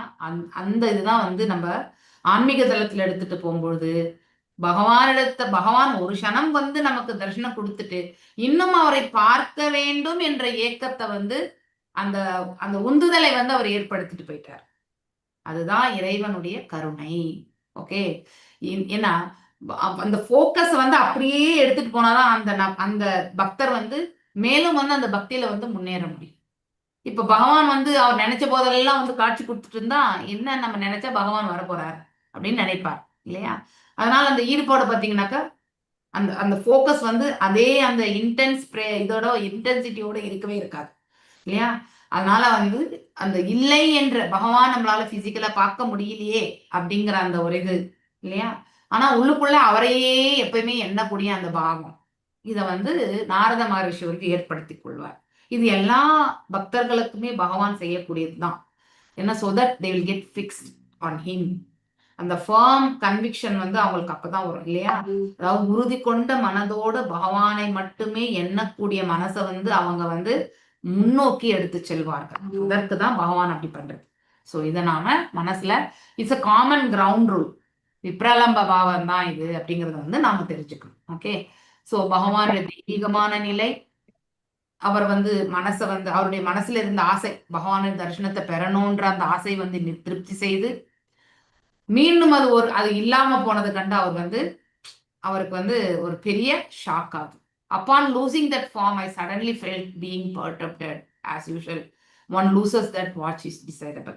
ஒருத்தருக்கு வந்து என்ன ஆசையை அடையணும்னு நினைச்சாங்களோ அது அடைஞ்சு அடுத்த நிமிஷமே அவங்க கிட்ட அது காணாம போயிடுதுன்னா ரொம்ப கஷ்டம். இப்ப நான் ஒரு கார் வாங்கிட்டு வரேன், அந்த காரை வாங்கிட்டு வந்து நான் ரோட்ல வச்சிருப்பேன் நான், இல்லையா? உள்ளுக்குள்ள போயிட்டு வெளியில வர்றதுக்குள்ள அந்த கார் இல்லாம போயிடுதுன்னா எப்படி நான் ஃபீல் பண்ணுவேன்? பௌதீகத்திலே I feel everything I have lost. What அதாவது என்ன ஒரு அதாவது முட்டாள்தனமான வேலை செஞ்சேன் நான், இல்லையா? காரை வந்து பூட்டாம சாவியை வந்து நான் பை மிஸ்டேக்கா பண்ணிட்டு வந்தேன். இப்ப இதெல்லாமே போலீஸ் ரிப்போர்ட்டிங் பண்ணி அதெல்லாம் வர்றதுலாம் செகண்டரி. ஆனாலும் அந்த க்ஷணத்துல we feel that we have lost அப்படிங்கிறது, இல்லையா? அதே மாதிரி நம்முடைய ஆஸ்திகள் எல்லாமே வந்து ஏதோ ஒரு இதுல வந்து இழந்துட்டோம்னா எப்படி நம்ம வாழணும், எப்படி இருக்கும்? இப்படி வாழ்ந்து கெட்ட குடும்பங்கள் நிறையவே உண்டு, இல்லையா? அந்த வாழும் காலத்துல நல்ல வசதியா வாழ்ந்திருப்பாங்க, இல்லையா? அதுக்கப்புறம் அவங்க ஏதுமற்ற நிலையில இருக்கும் பொழுது அவங்களுடைய வருத்தம் பார்த்தீங்கன்னாக்கா ரொம்பவுமே ஆழ்ந்த வலியை வந்து ஏற்படுத்தியிருக்கும். ஸோ அதே வந்து ஒரு ஆன்மீகவாதியா இருந்தா அது ஏற்றுக்கொள்ளக்கூடிய பக்குவம் இருக்கும். அதே வெறும் பௌதிகவாதியா இருந்தா அதே எண்ணி எண்ணி சில பேர் வந்து மன வருத்தப்பட்டு அதே அந்த ஏக்கத்தை மரணித்தும் விடுவார்கள், இல்லையா? அது மாதிரி ஒருத்தருடைய ஈடுபாடு எதன் மீது இருக்கிறதோ அது போலதான். ஆனா ஒன்று இருந்து இல்லாமல் போகும் பொழுது அதனுடைய ஏக்கம் வலி வந்து கண்டிப்பா தாங்க முடியாது. அது போலதான் இங்கே ஆன்மீகவாதிகளுக்கு எல்லாமே இருக்கக்கூடிய ஏக்கம் என்னது? இறைவனுடைய தரிசனம், இல்லையா? ஸோ அதுதான் அல்டிமேட் கோல். அதை அடைஞ்ச பிறகு அது எங்க இல்லையேன்ற அந்த ஏக்கம். ஸோ இங்க இந்த பர்பட்ல வந்து ஸ்ரீல பிரபுபாதர் என்ன சொல்றார் பொருளுரையில வந்து, நாரத மகரிஷி வந்து பகவானுக்கு ரூபம் உண்டு அப்படிங்கிறத வந்து அவரால உணர முடிஞ்சது. எல்லாருமே அருவம் அருவம் என்று சொல்றத வந்து அவர் வந்து அந்த ஒரு இதை வந்து ஏத்துக்கல. Is form is completely different from all forms of our material experience. பர்பட்ஸ்ல நிறைய வரும், நம்ம இதுல படிப்போம், நம்ம பிபிடியில் வரும். அங்க வந்து எக்ஸாம்பிள்ஸ் எல்லாம் கொடுத்துருக்காங்க. ஓகே, அந்த ஒரு பக்தருடைய எக்ஸ்பீரியன்ஸ் எல்லாம் வரும், அப்ப நம்ம அதை படிக்கலாம். இங்க இருக்கக்கூடிய பர்பட்ல என்னன்னு பார்க்கணும். நம்ம அவருடைய ரூபம் வந்து நம்ம பௌதிகத்துல ஏற்படக்கூடிய ஆனந்தத்தை போல கிடையாது, இல்லையா? அது பேரானந்தம். For the whole duration of our life we go on seeing different forms in the material world, இல்லையா? நாம ஒரு ரிசார்ட்டுக்கு போறோம், இல்லை வந்து சுவிட்சர்லாண்டு போறோம், இல்லையா? ஸோ இந்த இன்டர்நேஷ்னல் டூரிங் எல்லாம் கூட போயிட்டு வரோம். அங்கே இருக்கக்கூடிய இயற்கையெல்லாம் ரசிச்சுட்டு வரோம். போகும்பொழுது ஜோராக போயிட்டு வரும்பொழுது நம்ம வந்து இவ்வளோதான் சுற்றிட்டு வந்தோமா அப்படின்னு நம்ம நினைப்போம், இல்லையா? இன்னும் அழகாக கொஞ்ச நேரம் ரசிச்சிருக்கலாமே. அப்படிப்பட்ட இயற்கையை படைத்த பகவானுடைய, அதாவது பகவானுடைய அழகு வந்து அந்த ஆன்மீக உலகம் மற்றும் இந்த பௌதிக உலகத்தை காட்டிலும் இன்னும் உயர்வானது. ஸோ ஒரு முறை அந்த ரூபத்தினுடைய தரிசனத்தை பெற்ற பிறகு இந்த பிரபஞ்சத்துல அழகானது என்பது எதுவுமே கிடையாது, அந்த அழகுக்கு ஈடு இணையானது எதுவுமே கிடையாது அப்படின்னு சொல்றது வந்து நிறைய வியாக்கியானங்களை பின்னாடி கூட வரும். நம்ம ஐ திங்க் பாகவதத்துல நம்ம படிச்சிருக்கோம். ஆனா இப்போ நம்ம இந்த ஸ்டோரி இந்த பக்தி வைபவ்ல வந்து நம்ம பின்னாடி வரக்கூடியதுல வந்து படிப்போம். நம்ம அநேகமா பாகவதர்களுடைய வியாக்கியானங்கள்ல வந்து இது வரும். இங்க நாரத மகரிஷியும் அதை தான் வந்து உணர்கிறார். Okay, but none of them is just able to satisfy. அவருடைய மனசு வந்து இங்க இருக்கக்கூடிய இந்த அவர் கடந்து வந்த பாதையில எத்தனையோ இயற்கை வளங்கள் எல்லாம் பார்த்துட்டு வந்தார், அதெல்லாம் அவருக்கு திருப்தி கொடுக்கவே இல்லை, இல்லையா? ஆனா பகவானுடைய இந்த தெய்வீகமான ரூபத்தை வந்து அவர் வந்து ஒரு க்ஷணம் பார்த்து அது வந்து மறைந்து போனதுனால வந்து அவருக்கு வந்து எதையோ இழந்த அந்த இது அவருக்கு வந்து ஏற்படுகிறது, இல்லையா? one who has seen once that form is not satisfied with anything else. வேறு எதுவுமே திருப்தி கொள்ளக்கூடிய வஸ்து இந்த உலகத்துல கிடையாது பகவானுடைய தரிசனத்தை காட்டிலும். no form in the material world can no longer satisfy the seer. எல்லாமே வந்து ஒரு தற்காலிக நிலைதான். இப்போ ஒரு வீடு கட்டுறோம், வீடு கட்டி கிரக பிரவேசம் போறோம், அப்ப எல்லாமே புதுசா இருக்கும். அந்த வீடு வந்து இன்னொரு 4 வாட்டி நம்ம பார்க்கலாம்னு தோணும். அதே வீடு நம்ம ஒரு 10 வருஷம் கழிச்சு போய் பார்த்தோம்னா எல்லா வீடு போல அது ஒரு சாதாரண வீடாக தான் இருக்கும். அப்ப பார்த்தா அதே மைண்ட் செட்டப் நமக்கு இருக்குமா? அந்த வீடை நம்ம மீண்டும் பார்க்கணும்னு தோணுமா? கண்டிப்பா கிடையாது இல்லையா? ஆனா பகவான் அப்படி கிடையாது. 10 வருஷத்துக்கு முன்னாடி பார்த்தாலுமே தரிசனம் பெற்றிருந்தாலும் மீண்டும் பகவானை தரிசனம் பெற்றா அப்படியே தான் இருப்பார் பகவான் இல்லையா? சோ நம்ம இன்னும் கொஞ்சம் பகவானை தரிசனத்தை பெறணும்ன்ற அந்த ஆனந்தம் தான் நமக்கு இருக்கும். சோ இதுதான் பௌதிகத்திற்கும் ஆன்மீகத்திற்கும் இருக்கக்கூடிய வித்தியாசம். மேலும் அதுலயுமே வந்து பகவானுடைய தரிசனத்துக்கும் வேறு தரிசனங்கள் வேற பார்வைகளுக்குமே இருக்கக்கூடிய வித்தியாசம். Okay, that the Lord is formless or impersonal means he has nothing like a material form. அவருடைய உடல் வந்து நமக்கு இருக்கிற மாதிரி பௌதிக உடல் கிடையாது இல்லையா? இட் இஸ் அத்வைத அனந்த ரூபம் இல்லையா? பிரம்மர் பாடுறாரு இல்லையா பிரம்ம சமீதில. ஸோ அதனால அத்வைதம் அப்படின்னா நமக்கு இருக்கக்கூடிய இந்த ஸ்தூலம் சூக்ஷ்மம் மற்றும் ஆன்மா, இந்த ஸ்தூலமும் சூக்ஷ்மமும் சூக்ஷ்மமும் ஆன்மாவும் வேறு. ஆனா இந்த ஸ்தூலம் என்பது அழியக்கூடிய ஒன்று. ஈவன் சூக்ஷ்மம் கூட நம்ம மோட்சம் பெறும்பொழுது இந்த ஸ்தூலத்தோட இணைந்து விடும், வெறுமனே ஆன்மா மட்டும்தான் செல்லும். சோ ஆனா போகக்கூடிய யோக பயிற்சி, அதாவது யோக நிலைகள் வேறு இல்லையா? எந்த யோகத்தை கொண்டு அந்த ஜீவன் வந்து முக்தி அடைகிறான் என்பது இறுதியில பக்தியில வரணும். ஆனா அவன் கடந்து செல்லக்கூடிய அந்த பாதை வந்து எப்படிப்பட்டதுன்னு தெரியாது. ஒரு யோகியா, ஒரு ஞானியா, ஒரு கர்மியா அப்படிங்கிறது நமக்கு தெரியல. பக்தனா, பக்தனுக்கு தான் அவனுடைய சூக்ஷ்ம ஸ்தூலம் இங்கே இருக்கும். ஆனா மிச்சம் பேருக்கு வந்து சூக்ஷ்ம ஸ்தூலம் இருந்தாலுமே வந்து அது கடைசியில பிரம்மலோகத்தை கடந்து செல்லும் பொழுது மட்டும்தான் அந்த சூக்ஷ்மத்தை வந்து விடுவான். வெறும் ஆன்மா மட்டும்தான் அதுக்கப்புறம் அந்த பிரஜா ரிவரை கடந்து பிரம்ம ஜோதிருக்கு செல்லும். ஓகே, ஸோ இது நாம ஐ திங்க் 3rd கேண்டோல ரொம்ப அழகா படிக்கணும். 3rd canto is a vast கடல் மாதிரி. உங்களுக்கு நான் ஒரு முறை சொல்லி கொடுத்தது, நிறைய வாட்டி இது சொல்லி சொல்லி எனக்கு அது அந்த ஃப்ளோவே வந்து ரொம்ப அழகா சொல்லப்பட்டிருக்கு. இந்த மாதிரி பாகவத தவிர நம்ம வேற எங்கேயுமே படிக்க முடியாது. 3rd canto is a wonderful canto. Especially இந்த காஸ்மிக் மேனிஃபெஸ்டேஷன்ல வந்து பிரம்மருடைய படைப்புல வந்து பகவானுடைய தரிசனத்தை பெறது தபா எனக்கூடிய அந்த 2 வார்த்தையை கேட்ட உடனே அவர் என்ன பண்றார், தாமரை மலரில் இருந்து அவர் அப்படியே என்ன பண்றாரு, இறங்காம காலை எடுத்து வைக்காம அப்படியே உள்ள உட்காந்து ஹீ நோஸ் இந்த வார்த்தை வந்து எங்கிருந்து வருது, ஹையஸ்ட் அத்தாரிட்டி கிட்ட இருந்து வருது, எம்பெருமான்ட்டு இருந்து வருதுன்னு சொல்லிட்டு அவர் அங்கேயே வந்து அமர்ந்து என்ன பண்றார், தபஸ் பண்றார். அவருடைய தவத்தை மிச்சி பகவானும் வந்து அவருக்கு என்ன கொடுக்கிறார், ஆக்சுவலி வேத சாஸ்திரங்கள் படைக்கக்கூடிய அந்த வேத சாஸ்திரங்கள் எல்லாமே வந்து அவருக்கு வந்து ஹிருதயத்துல வந்து அமர்ந்திருந்து கொடுக்கிறார் இல்லையா? சோ அந்த கர்ப்போதக சாய் விஷ்ணுவிடம் இருந்து அவர் அது எல்லாத்தையுமே பெறுகிறார். இப்படி அதன் பிறகு 2ஆம் படைப்பு எல்லாமே நம்ம பாக்குறோம். முதல் படைப்புமே வந்து இந்த 24 பண்புகளை பற்றியும் நம்ம ரொம்ப அழகா படிக்கிறோம் அது 3rd கேண்டோல இல்லையா? சோ அப்படி 2nd கேண்டோலயுமே சம் போர்ஷன் வரும். ஆனா இன்னும் டெப்தா நம்ம வந்து இந்த முதல் பாகம் 3rd கேண்டோலயுமே நம்ம படிக்கிறோம் இல்லையா?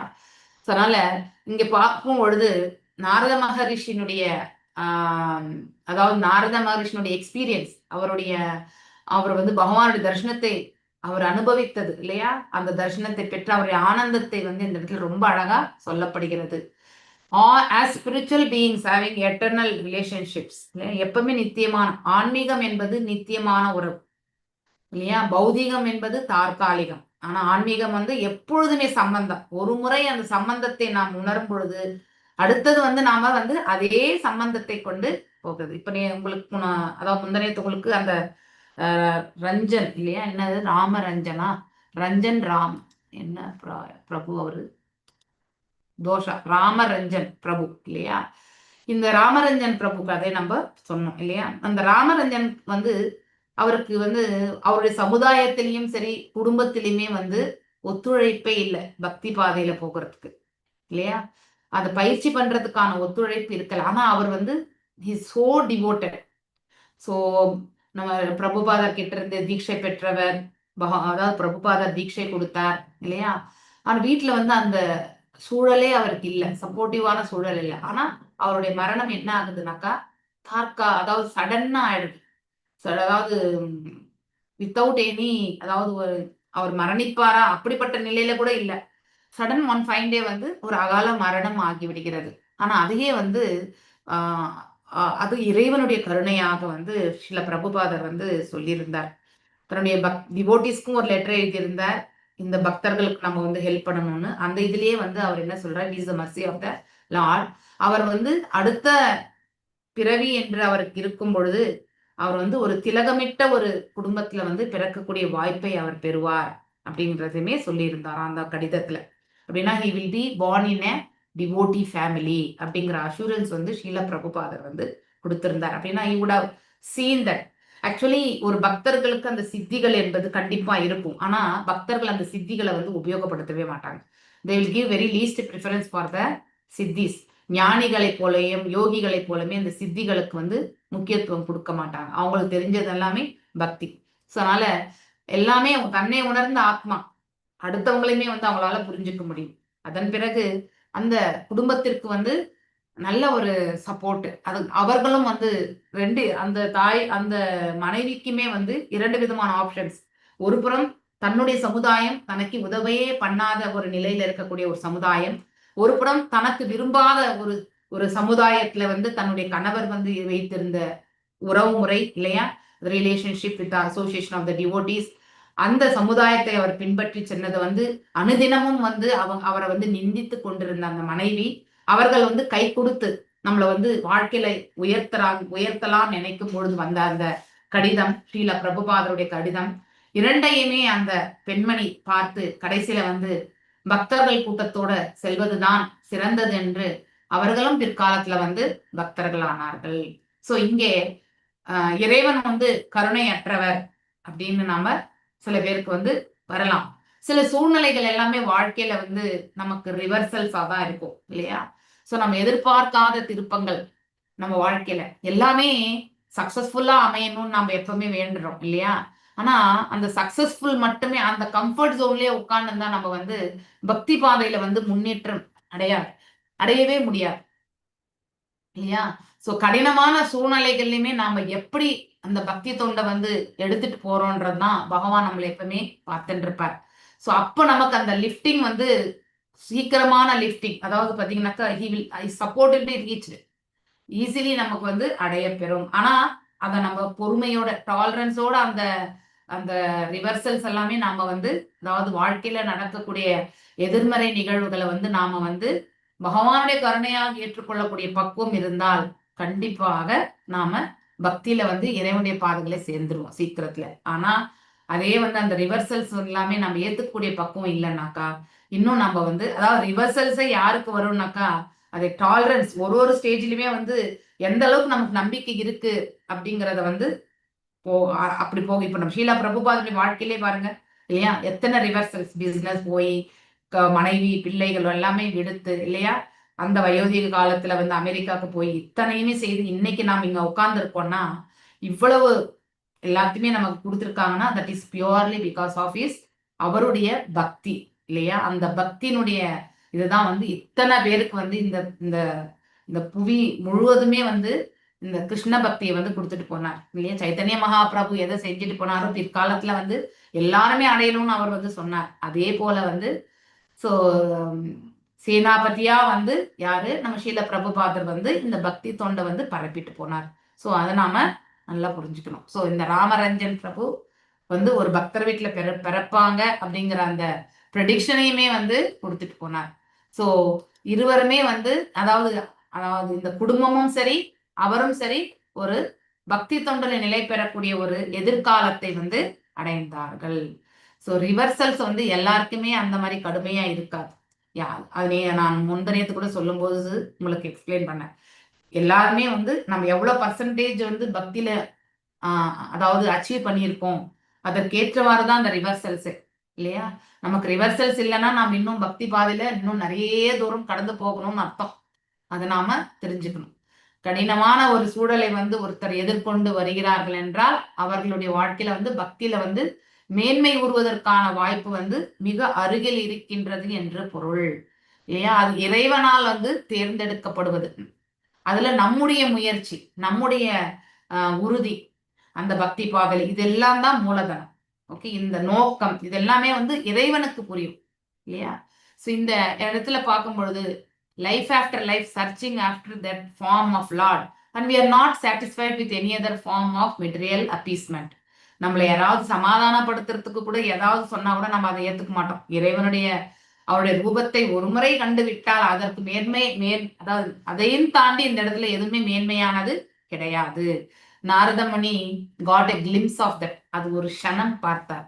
But not having seen it again இல்லையா, ஹி பர்டர்ப்ட், அவருக்கு வந்து எதையோ இழந்துட்டுமே இல்லையா, ஒன்றை பறிகொடுத்தா எப்படிப்பட்ட ஒரு உணர்வு இருக்குமோ அந்த ஒரு உணர்வுல அவர் வந்து நிலை பெற்று விட்டார்.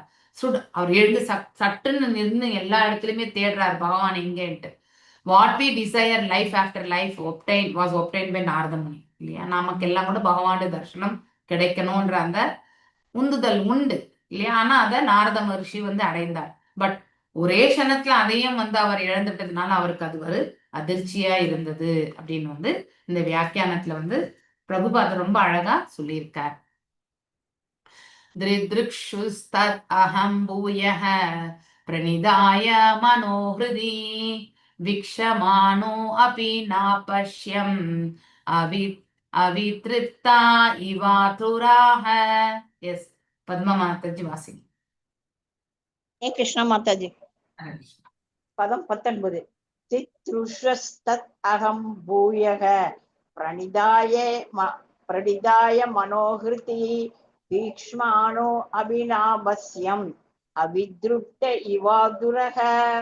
தித்ருஷு காண விரும்பி, தத் அந்த, அகம் நான், பூயக மீண்டும், பிரணிதாய ஒருமுகப்படுத்திய மனதுடன், மனக மனம், இறுதி இதயத்தின் மீது, வீக்ஷமான காண்பதற்கு காத்திருந்தேன். அபி இருப்பினும், நான் ஒருபோதும் இல்லை, அவசியம் அவரை கண்டேன், அவித்ருப்த திருப்தி அடையாமல், இவ போல் ஆதுர வருந்தினேன். மொழிபெயர்ப்பு. All glories to Srila Prabhupad. பகவானின் அந்த திவ்யமான உருவத்தை நான் மீண்டும் காண விரும்பினேன். ஆனால் இதயத்தின் மீது மனதை ஒருமுகப்படுத்த நான் ஆவலுடன் முயன்ற போதிலும் அதன் பிறகு அவரை என்னால் காணவே முடியவில்லை. இவ்வாறு மன திருப்தி அடையாமல் நான் மிகவும் வருந்தினேன். பொருளுரை. பகவானை காண்பதற்கு செயற்கையான வழிகள் எதுவும் கிடையாது. அது முற்றிலும் பகவானின் அகாரணமான கருணையையே சார்ந்ததாகும். நாம் விரும்பிய போதெல்லாம் சூரியனை உதிக்கும்படி நாம் உத்தரவிட முடியாது. அதை போலவே பகவானை நம்முன் தோன்றும்படி நாம் உத்தரவிட முடியாது. சூரியன் அதன் முறைப்படி உதயமாகிறது. அது போலவேதான் பகவானும் அவரது தனிப்பெரும் கருணையினால் காட்சியளிக்க ஒப்புக்கொள்கிறார்.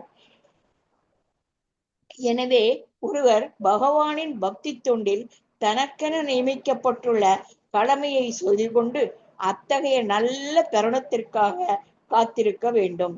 நாரதர் செயற்கையான முறையில் தாம் பகவானை காண மேற்கொண்ட முதல் முயற்சியில் வெற்றி பெற்றதைப் போல் அதே முறையினால் மீண்டும் பகவானை காண முடியும் என்று எண்ணினார். ஆனால் அவர் மிக பெரிய முயற்சியை மேற்கொண்ட போதிலும் அவரால் இரண்டாவது முறையாக வெற்றி பெற இயலவில்லை. பகவான் ஒருவருக்கும் கடமைப்பட்டவர் அல்ல. அவரை கலப்பற்ற தூய பக்தினால் சுலபமாக கட்டிவிட முடியும். ஆனால் பௌதீக புலன்களால் அவரை கண்டறிய முடியாது. ஒருவர் பக்தி தொண்டில் உண்மையான முயற்சியை மேற்கொண்டு பகவானின் கருணையை முழுமையாக நம்பியிருக்கும் பொழுது அதனால் திருப்தி அடையும் பகவான் தம்மை காட்டிக் கொடுக்க விரும்புவாரானால் அப்போது அவரை நம்மால் காண முடியும். ஹரே கிருஷ்ண மந்தி. தேங்க்யூ. இல்லையா. இப்ப வில்வமங்கல தாகூருக்கு எப்படி இருந்தார் கடைசியில இல்லையா, அவருடைய அந்த புறக்கண்கள் வந்து அவரே வந்து அவர் வந்து அதை வந்து எடுத்துட்டார் இல்லையா. ஸோ இனிமே எந்த பெண்ணையும் பார்த்து தன் கண்கள் ஈர்க்கப்படக்கூடாது என்பதற்காக அந்த புலனையே அவர் இழந்து விடணும்னு நினைச்சு அந்த செயல் செய்த பிறகு கடைசி வரைக்குமே கிருஷ்ணர் தான் அவருக்கு வந்து கூடவே இருந்தார் இல்லையா. ஸோ இறைவன் நமக்கு, அதாவது இதுல இருந்து என்ன தெரியறதுனாக்கா, பகவான் எப்பொழுதுமே பக்தர்களை கைவிடுவது கிடையாது. அந்த கட்டத்துல வந்து நாம ஒரு கடினமான சூழ்நிலையை வந்து நாம ஃபேஸ் பண்ணும் பொழுது இறைவன் நமக்கு வந்து துணையா இருக்காரா இல்லையான்ற ஒரு கன்ஃபியூஷன் ஸ்டேட்டுக்கு வர்றதுக்கான சாத்தியக்கூறுகள் வந்து மிக அதிகம் நமக்கு. அது நம்முடைய நம்பிக்கையினுடைய அளவை பொறுத்து. ஆனா அதே வந்து உறுதி கொண்ட மனம் இறைவன் மீது இருந்தால் கண்டிப்பாக அனைத்து கடினங்களுமே இறைவனுடைய கருணையாக ஏற்றுக்கொள்ளக்கூடிய அந்த பக்குவம் நமக்கு வரும். மேலும் வந்து எந்த ஒரு சூழலையுமே பகவான் நமக்கு இந்த கடினத்தை கொடுத்திருந்தா இதை கடந்து செல்வதற்கான பாதையுமே அவர் நமக்கு வழங்கியிருப்பார் என்ற அந்த உறுதி கொண்ட மனசு நமக்கு இருக்கும். அந்த நம்பிக்கையிலே நாம் என்ன பண்ணுவோம், அந்த செயலை வந்து நாம எதிர்கொள்ளக்கூடிய அந்த பக்குவத்தை பெறுவோம். இல்லைன்னா நாம கன்ஃபியூஷனான ஸ்டேட்ல என்ன பண்ணுவோம், இதை செய்தா கரெக்டா, அதை செய்தா கரெக்டா, இல்லையா? ஸோ இந்த சூழ்நிலைகள் நம்ம எல்லாருக்குமே வரக்கூடிய கண்டிஷன்ஸ் தான், இல்லையா? நமக்கு எஸ்பெஷலி இப்போ என்ன மாதிரி இருக்கக்கூடியவங்களுக்கு வந்து பிள்ளைகள் வந்து திருமண வயது, இல்லையா? சில பேருக்கு வந்து காலேஜ் சேர்க்கக்கூடிய கிட்ஸ் எதை சேர்க்கணுன்ற கன்ஃபியூஷன், இல்லையா? திருமணம் வந்து எந்த அலையன்ஸை ஃபிக்ஸ் பண்றதுன்ற ஒரு டவுட்டு, இல்லை இதெல்லாம் நமக்கு வரும். இந்த குடும்பம் நல்ல குடும்பம் தானா, இல்லையா? இப்படிலாம் நம்ம யோசிக்க தோணும், இல்லையா? ஆனா ஒரே ஒண்ணு, நமக்கு எது நன்மையோ, நமக்கு எது நல்லதோ அப்படி அதை வந்து பகவான் கண்டிப்பா கொடுப்பார். நமக்கு கிடைக்கக்கூடிய அனைத்துமே நன்மையாகத்தான் இருக்கும். அதனால அதாவது இரட்டைத்தன்மை என்பது நம்ம வாழ்க்கையில வந்து வரக்கூடிய ஒன்றுதான், இல்லையா? நம்ம கடவுள் உணர்வு இல்லை என்றாலும் கூட வாழ்க்கையில நாம இன்பத்தையும் துன்பத்தையுமே அனுபவிக்க வேண்டியதுதான். ஆனா என்னன்னா, ஆன்மீகத்துல இருக்கும் பொழுது, இறை உணர்வு இருக்கும் பொழுது நமக்கு என்ன ஆகும்னாக்கா, அதை வந்து பக்குவமான முறையில் நம்மளால வந்து கையாள முடியும். ஆனா அதே இறை உணர்வு அற்ற நிலையில இருந்தா நாம இந்த உடல் உபாதைகளையுமே சேர்த்து நம்ம வந்து அனுபவிக்க வேண்டியிருக்கும். வில் பிகம் கொலாப்ஸ்ட், இல்லையா? அதனால ஒருத்தருக்கு வந்து இந்த கன்ஃபியூஷன்ஸ் வரும்பொழுது இந்த பரிகாரம் பண்ணுங்கோ, அந்த பரிகாரம் பண்ணுங்கோ, இல்லையா? ரிவர்சல்ஸ் கண்டிப்பா எல்லாருக்குமே இருக்கும். ஆனா ஒரு பக்தன் வந்து அதை எவ்வாறு நோக்கணும்னா, வாய்ப்பா நோக்க வேண்டும். அதை வந்து ஏற்றுக்கொண்டு அந்த அந்த அந்த ரிவர்சல்ஸ் அப்படின்னா அந்த எதிர் எதிர் விளைவுகளை எல்லாமே நாம வந்து சந்திக்க வேண்டிய அந்த மனப்பக்குவத்தை மட்டும்தான், அதை கடந்து செல்வதற்கான உறுதி கொண்ட மனசு, அதை வந்து எவ்வாறு கையாள வேணும்ன்ற அந்த பகுத்தறியக்கூடிய அந்த அந்த இன்டெலிஜென்ஸ், புத்தி, இதெல்லாம் கொண்டு நம்ம செயல்படணும். இப்போ ஆட்டோமேட்டிக்கலி நமக்கு வந்து என்ன நிகழும்னாக்கா, வாழ்க்கையில நம்ம எத்தனை எதிர்மறைகளை நாம சந்திச்சாலும் நம்ம வந்து எதிர்மறைகளாகவே அதை கருத மாட்டோம். அதெல்லாமே வந்து இறைவனை உணர்வதற்கான நமக்கு ஒரு வாய்ப்பு கிடைச்சிருக்கு அப்படிங்கிறதையுமே, நம்ம எல்லா பாவங்களையுமே நம்ம கிளியர் பண்ணிட்டு போகிறதுக்கான ஒரு வாய்ப்பு, இல்லையா? ஸோ இதெல்லாமே உண்டு. நம்ம அதெல்லாம் புரிஞ்சுக்க முடியும் நம்மளால. இது உண்மையிலேயே இது பாவத்தினுடைய விளைவா, இல்ல வந்து இது வந்து நம்ம தெரியாமல் செய்த தவறா, இப்படி எல்லாமே ஓரளவுக்கு நம்மளால அனலைஸ் பண்ண முடியும், இல்லையா? இப்போ எந்த தவறுமே செய்யாம ஒரு எதிர்மறை வந்து நம்ம வந்து நிக்குதுனாக்கா, அப்ப கண்டிப்பா அது நம்முடைய பூர்வ ஜென்ம கர்ம பலன். இப்ப நாம ஒரு காரியத்தை செய்தனுடைய விளைவால வந்தது வந்து கண்டிப்பா இது நாம செய்த தவறு, இல்லையா? அப்படிங்கிறது வந்து நம்மளால பகுத்தறியக்கூடிய பக்குவத்தை பகவான் கொடுத்திருக்காரு. இது ஆன்மீக தளத்துல போகும்போது மட்டும்தான் நம்மளால அடைய முடியும். பௌதீக பௌதீகத்துல ஏற்படக்கூடிய கடினமான சூழ்நிலைகள் எல்லாம் பௌதீக முறையில வந்து நம்மளால வந்து கையாள முடியாது. அதே ஆன்மீக தளத்திலிருந்து நம்ம அதை நோக்கி அதற்கான செயல்பாடுகளை நாம் எடுத்து செல்லும் பொழுது ஆட்டோமேட்டிக்கலி நமக்கு வந்து ஒரு அதாவது சூரியன் வந்தா பனி எப்படி விலகுமோ அது போல நமக்கு அந்த துயரங்களும் விலக ஆரம்பிக்கும். ஆனா துயரங்களை நாம கடந்து சென்று தான் ஆக வேண்டும். ஏன்னா நாம தானே விதைச்சோம், அதை நாம தான் அறுவடை செய்யணும். அந்த பக்குவத்தை நாம கண்டிப்பா வளர்த்துக்கணும். இங்கே பகவானுடைய தரிசனத்தை ஒருமுறை பெற்ற நாரத மகரிஷி, அவர் மறைந்த பிறகு அந்த ரூபத்தை வந்து தேட ஆரம்பிக்கிறார். மீண்டும் பகவானுடைய தரிசனத்தை பெறணும்ன்ற அந்த உந்துதலால அவருடைய அந்த பயிற்சி, இல்லையா? அந்த மகா பாகவதர்கள் சொல்லி கொடுத்த அந்த பயிற்சியை வந்து அவர் ரொம்ப போக்கஸ்டா பண்ணி அந்த செயல்ல வந்து ஈடுபட்டு இருக்கார். ஆனா அது எவ்வளவு செய்துமே வந்து அவரால் வந்து இறைவனுடைய தரிசனத்தை பெற முடியலை. அதனால அவர் வந்து அதிருப்தி கொள்கிறார். சோ மனசு அவருக்கு வந்து வருத்தம் ஏற்படுகிறது. I desire to see again, இல்லையா? despite my attempts to concentrate, ஏன்னா ஃபோக்கஸ் பண்ணணும், இல்லையா? அந்த upon the heart, ஹிருதயத்துல வந்து பகவான் இருக்கின்றார் என்பதை வந்து நம்ம எல்லா இடத்துலயுமே படிச்சுட்டே வரோம், இல்லையா? ஜீவாத்மா பக்கத்துல வந்து பரமாத்மாவும் இருக்கார் அப்படிங்கிற அந்த எண்ணத்தை கொண்டு அவர் என்ன பண்றார்? ஸோ மனதனுடைய செயல்பாடுகள் என்ன? திங்கிங், ஃபீலிங் அண்ட் வில்லிங், இல்லையா? இந்த 3 செயல்பாடுகள்ல அவர் வந்து இறைவனை எண்ணுகிறார். அதன் மீது அவருடைய அதாவது என்ன ஓட்டத்தை வந்து அவர் வந்து எடுத்துட்டு போறார். அதுக்கப்புறம் அதை அடையணும்ன்ற அந்த விருப்பத்தையுமே அவர் வந்து பகவானை வந்து தரிசனம் பெறணும்ன்ற அந்த உந்துதலையும் அவர் வந்து ஏற்படுத்தி கொள்கிறார். ஸோ இந்த 3 செயல்களுமே மனதினால் அவருக்கு ஏற்படுகிறது. ஆனாலும் அதுல அவர் வந்து வெற்றி கொள்வதில்லை. அவரால் இறைவனுடைய தரிசனத்தை பார்க்க முடியறதில்ல. அதனால அவருக்கு வந்து டிஸ்சாட்டிஸ்ஃபைட் அவர் இல்லையா, அதாவது அதிருப்தியான நிலை ஏற்படுகிறது இல்லையா. இது வந்து நம்ம ஒரு மெக்கானிக்கல் ப்ராசஸா நம்ம பார்க்க முடியாது. மெக்கானிக்கல் சொல்லும் பொழுது ஃபார் எக்ஸாம்பிள் ஒரு டாக்டர் இருக்காங்க. டாக்டர் என்ன பண்றாரு, அவர் வந்து ஒரு ஆப்ரேஷன் இல்லையா, ஒரு கட்டி ஆப்ரேஷன், அது என்ன கேன்சரா இருக்கலாம், எதுவானா இருக்கலாம். ஆனா அதுக்கு வந்து ஒரு ஆப்ரேஷன் செய்யும் பொழுது அதை ஃபோக்கஸ்டா வந்து ஒரு ப்ராசஸ் பிரகாரம் தான் இது இப்படிதான் இந்த ப்ரொசீஜர் பண்ணணும்ன்றது வந்து பண்ணுவாங்க இல்லையா. அந்த மாதிரி எல்லாம் நம்ம வந்து பக்தியில வந்து செயல்பட முடியாது. பக்தியில வந்து நமக்கு என்ன வேணும்னாக்கா, எந்த ஒரு எதிர்பார்ப்பும் இன்றி பகவானிடத்தில் பிரேமை கொள்ளக்கூடிய அந்த பாவம் இருக்க வேண்டும். அதன் பிறகுதான் வந்து நம்ம வந்து முன்னேற்ற பாதைக்கு போக முடியும். இன்னைக்கு காலையில பிரேமா மாதாஜி கூட கிளாஸ் எடுத்தப்போ ஐ திங்க் சாண்டிங் இல்லையா, சாண்டிங் பத்தி சொன்னாங்க.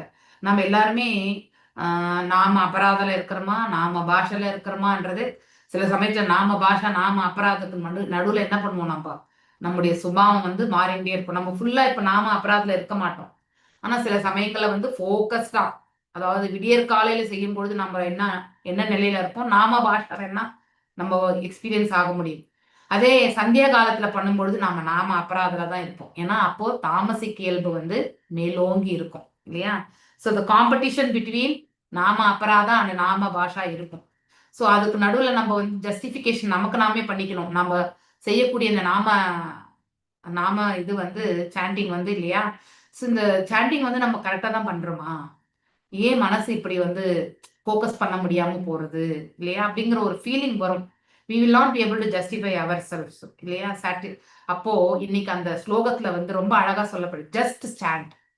என்னதான் நாம அபராதம் பண்ணாலும் அதை வந்து நம்ம ஏன் இப்படி ஆகுதுன்ற அந்த மனசை வந்து எடுத்துட்டு போய் பகவானுடைய பாதங்கள்ல வெயின்னு நம்ம மனசு இழுத்துட்டே போனாலும் அது செயல்படாத நிலைக்கு போகும் பொழுது, எதை பற்றியுமே எண்ணாம வெறும் நாம ஜபங்களை மட்டும் செய்யும் பொழுது, அதையே நம்ம பயிற்சி பண்ணும்போது ஆட்டோமேட்டிக்கலி வந்து ஒரு நாள் வந்து நமக்கு வந்து நாம பாஷை, அதுக்கப்புறம் நாம ருச்சியும் நமக்கு வரும். ஸோ அதனால நம்ம அட்டென்டிவா வந்து என்ன பண்ணணும், எதையுமே நினைக்காம வந்து நம்ம இறைவனை நினைக்க முடியலன்னு நம்ம வருத்தப்பட வேண்டாம். ஸோ அதனால இறைவனையும் நம்ம பெருசா நம்ம வந்து நினைக்கணும்ன்ற அந்த உந்துதலும் வேண்டாம். அடுத்து பௌதிக நிலைகளை பற்றி ஆலோசிக்க வேண்டாம். இது எதுவுமே இல்லாம just chanting, that is the சொல்யூஷனா வந்து பிரபுபாதர் அந்த இடத்துல சொன்னது. ஸோ அப்ப வெறும் சாண்டிங் என்ற அதன் மீது நாம வந்து மனதை லயித்து நாம் செயல்படும் போது ஆட்டோமேட்டிக்கலி நாம அபராதால இருந்து நாம பாஷா, அதுக்கப்புறம் நாம ருச்சிக்கு போயிடும். ஸோ அப்படி நம்ம எதையும் எதிர்பார்க்காமல் செய்யப்படக்கூடிய ஒரு செயலுக்கு தான் இறைவன் வருவார். அங்கே நம்முடைய நோக்கம் என்னன்றது வந்து பகவான் புரிஞ்சுப்பார். நம்முடைய நோக்கம் எதிர்பார்ப்புகள், அது பௌதிகமா இருக்கலாம், ஆன்மீகமா இருக்கலாம் இல்லையா. இப்போ என் பையன் இப்படி வரணும், என் பொண்ணு அப்படி போகணும் இல்லையா, நான் இதை செய்யணும் அதை செய்யணும், இப்படி எல்லாம் நம்ம வந்து பௌதிக தளத்திலுமே நோக்குவோம் இல்லையா. அதுக்கப்புறம் வந்து ப்ரேயர்ஸ் பண்றதுல தப்பு கிடையாது. ஆனா இதுக்காக இதை செய்யறது அதெல்லாமே வந்து அஃபென்சஸ் தான் இல்லையா. ஸோ அதனால ஒரு லாபத்தை அடைவதற்காக நாம வந்து நாம ஜபங்களை செய்யக்கூடாது, அது மிக தவறு இல்லையா. ஸோ அப்படிப்பட்ட செயல்கள் வந்து நமக்கு வந்து ஒரு மெக்கானிக்கல் ப்ராசஸ் தான். இல்லைன்னா ஒரு தவறு இழைச்சிட்ட பிறகு பிராயச்சித்தமா நான் ஒரு 4 மாலை வந்து நாம ஜபங்கள் செய்யறேன் அப்படின்னு சொல்றது வந்து மிக மிக தவறான ஒன்று. ஸோ இந்த நோக்கம் எல்லாமே இறைவன் பக்கத்துல தானே இருக்காரு, அவரை விட நெருங்கியவர் யாருமே கிடையாது இல்லையா. அந்த மாதிரி ஒரு சொல்லி இப்ப நம்ம பிள்ளைகளும் நமக்கு ரொம்ப க்ளோஸ், ஆனா அவங்கள விட நமக்கு மிக அருகில் இருப்பவர் யார், எம்பெருமான் தான். ஸோ அவர் நம்முடைய ஒவ்வொரு செயலுமே வந்து பார்த்துட்டே இருக்கார். அவர் வந்து நம்ம எந்த அளவுக்கு வந்து அதாவது உண்மையாக செயல்படுகின்றோம் என்பது நமக்கும் இறைவனுக்கு மட்டும்தான் தெரியும் இல்லையா. ஸோ இங்க இறைவனை காண்பது என்பது ஜஸ்ட் உக்காந்துட்டு நம்ம வந்து வேற பௌதிக செயல்கள் செய்யற மாதிரி கிடையாது இல்லையா. It is totally different. அந்த ஆத்மால வந்து இறைவனை வந்து நாம வந்து அவர் மீது பிரேமையை வளர்த்து கொண்டு, சம்பந்தத்தை வளர்த்து கொண்டு பக்தி தொண்டு புரியும் பொழுது பகவான் திருப்தி கொண்டால் இல்லையா, அவருடைய காரணமற்ற கருணையால் மட்டும்தான் அவருடைய தரிசனத்தை பெற முடியும். இல்லைன்னா நம்மளால பெற முடியாது. ஓகே, நம்ம டிமாண்ட் பண்ணவே முடியாது. இப்போ காலையில சூரியன் வந்து ஒரு நாளைக்கு உதிக்க முடியாது, இப்போ வந்து மழை காலம் இல்லையா. ஸோ டெய்லி நம்ம சூரியனை பார்க்கறது கிடையாது. ஆனா இன்னைக்கு கிழக்க சூரியன் எப்பவுமே உதிச்சு தானே ஆகணும் அப்படின்னு நம்ம நினைக்க ஆரம்பிச்சோம்னாக்கா, எஸ் சூரியன் உதித்திருக்கின்றான். ஆனா அது நம்முடைய இந்த கண்களுக்கு தான் தெரியல. ஏன்னா மேகமூட்டம் எல்லாமே மறைத்திருக்கிறது இல்லையா? நாம வந்து அதிகாரமா வந்து நம்ம கேட்க முடியாது. சோ சூரியனுக்கு இருக்கக்கூடிய கடமை சூரியன் செய்வார். அவர் கிழக்குல உதிக்கணும் இத்தனை நாழிகைக்குன்றது வந்து அவர் உதிப்பார். ஆனா அவர் நமக்கு தர்ஷனத்தை கொடுத்தே ஆகணும்ன்ற டிமாண்ட் நம்ம பண்ண முடியாது இல்லையா? ஸோ அது ரொம்ப முக்கியம். Sun rises account on its own account. அதே மாதிரிதான் வந்து பகவானும் வந்து நம்ம முன்னாடி தரிசனத்தை கொடுக்கறது அவருடைய காரணமற்ற கருணை இல்லையா? இப்ப நம்ம கிட்ட ஒரு வஸ்து இருக்குன்னா அதை நம்ம யாருக்காவது கொடுக்கணும்னு நினைக்கிறது நம்முடைய விருப்பம் இல்லையா? அவ்வாறே தானே நமக்கே இவ்வளவு ஃப்ரீடம் இருக்கும் பொழுது ஃப்ரீடத்தை கொடுத்த ஃப்ரீடம், அதாவது ஒரு இண்டிபெண்டன்ட் பர்சனுக்கு எப்படி இருக்கும் இல்லையா? நாம் எல்லாம் டிபெண்ட், நாம் எல்லாருமே சார்ந்து வாழக்கூடியவர்கள் தான். எப்பயுமே சார்ந்து வாழக்கூடியவர்கள், ஒன்றின் மீது ஆதாரப்பட்டு வாழக்கூடியவர்கள். அப்படி இருக்கக்கூடிய நமக்கே சிறிய சுதந்திரத்துல நாம இவ்வளவு அதிகமான சுதந்திரத்தை நாம எடுத்துக்கிறோம் இல்லையா? அதனால நிறைய தவறுகள் இழைக்கிறோம், நிறைய அனுபவிக்கிறோம். ஆனா பகவான் இந்த சுதந்திரத்தை வழங்கியவருக்கு எவ்வளவு, அதாவது அவருக்கு இருக்கக்கூடிய லிபர்ட்டி எவ்வளவு இருக்கணும் இல்லையா? சோ அவர் யாருக்கு என்ன கொடுக்கணும்ன்றது வந்து அவருக்கு தெரியும். அதுவும் அவருடைய காரணமற்ற கருணையால் தான் நம்ம எல்லாமே அடைய பெறுகின்றோம். So only by his mercy only நம்ம இன்னைக்கு பக்தி பண்றோம்னா குரு பரம்பரா மற்றும் வந்து பகவானுடைய காரணமற்ற கருணையால தான் நம்ம இதெல்லாம் செய்ய முடியாது. உண்மையிலேயே நம்ம பக்குவமா ஆற்றுவது கிடையாது. ஆனா அந்த ஒரு நாள் என்னால ஒரு நாள் நமக்கு அந்த பக்குவத்தை பகவான் கொடுப்பார் என்ற நம்பிக்கை கொண்டு நாம ஆற்றுகின்றோம். அந்த விடாத அந்த நம்பிக்கை தான் நம்மள வந்து இத்தனை தூரத்துக்குமே நம்மள எடுத்துட்டு வந்திருக்கு இல்லையா? சோ இங்கே Narada Maharishi only one should simply await the opportunity. அதாவது அதற்காக நம்ம கண்டிப்பா வாய்ப்புக்கு காத்திருக்கணும். கண்டினியூஸாக காத்துட்டு இருக்கணும்னு சும்மா உட்கார்ந்து கூடாது. நாம நம்முடைய கடமையா பக்தி தொண்டு புரிந்து கொண்டே போகணும். Just sanding. நாம அபராதமா இருக்கலாம், சில சமயங்களில் நாம பாஷா இருக்கலாம், சில சமயத்துல வந்து நம்ம ஆனந்தம் நம்ம பகவானுடைய கருணை கிடைச்சிருக்கு ஒரு சில சுச்சுவேஷன்ல நம்ம எக்ஸ்பீரியன்ஸ் ஆக்கும் பொழுது நாம ருச்சிக்கு கூட நம்ம ஒரு க்ஷணம் சென்று வருவோம் இல்லையா? அப்படின்னா அந்த நாம ஜபங்களுடைய அதை வந்து ஆழமா நம்ம வந்து விழக்கூடிய சாத்தியக்கூறுகள் கூட கிடைக்கும். ஆனா அது நிலைக்காது நமக்கு இல்லையா? பெர்மனண்டா வந்து நம்மளால பெற முடியாது. இறைவனுடைய தரிசனத்தை பெறும் பொழுது நம்மளால அதை உணர முடியும். இங்க நாரத முனி வந்து thought that lord could be seen again by same, அதாவது இந்த அஷ்டாங்க யோக பயிற்சிகள் மூலியமா இல்லையா பக்குவம் யோகி வந்து என்ன பண்றாரோ அந்த நிலையதான் அவர் செய்தார். ஸோ மேலும் but in spite of that utmost endeavour இல்லையா, அவரால் எவ்வளவு முயற்சி செய்தும் வந்து அந்த இரண்டாவது முறை வந்து பகவானை வந்து பார்க்கக்கூடிய அந்த வாய்ப்பு வந்து அவருக்கு கிட்டவே இல்லை. Lord is completely independent of all applications. அவருக்கு எதுவும் நமக்கு இங்க தேவையான எதுவுமே கிடையாது இல்லையா? பகவான்தே அனைத்துமே அவருடையது. இங்க நம்ம கிட்ட என்ன தேவை இருக்கு அவருக்கு? அவருக்கு எதுவும் தேவையே கிடையாது. நமக்கு தான் அவர்கிட்ட எல்லாமே தேவை இல்லையா? அவர்கிட்ட நம்ம எல்லாமே கேட்டு பெறணும். அவர் தான் எல்லாத்தையுமே கொடுக்கக்கூடியவர்.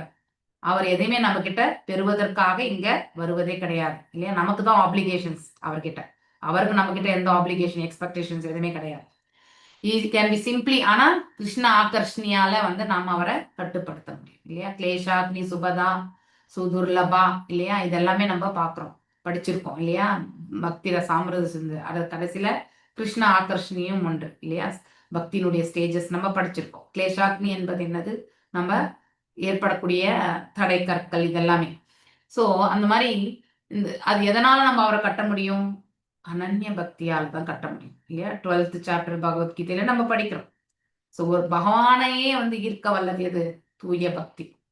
பகவான் எல்லோராலையும் ஈர்க்கப்படுபவர். ஆனால் அவரையே ஈர்க்கக்கூடியது என்னது? ஒரு பக்தனுடைய தூய பக்தி.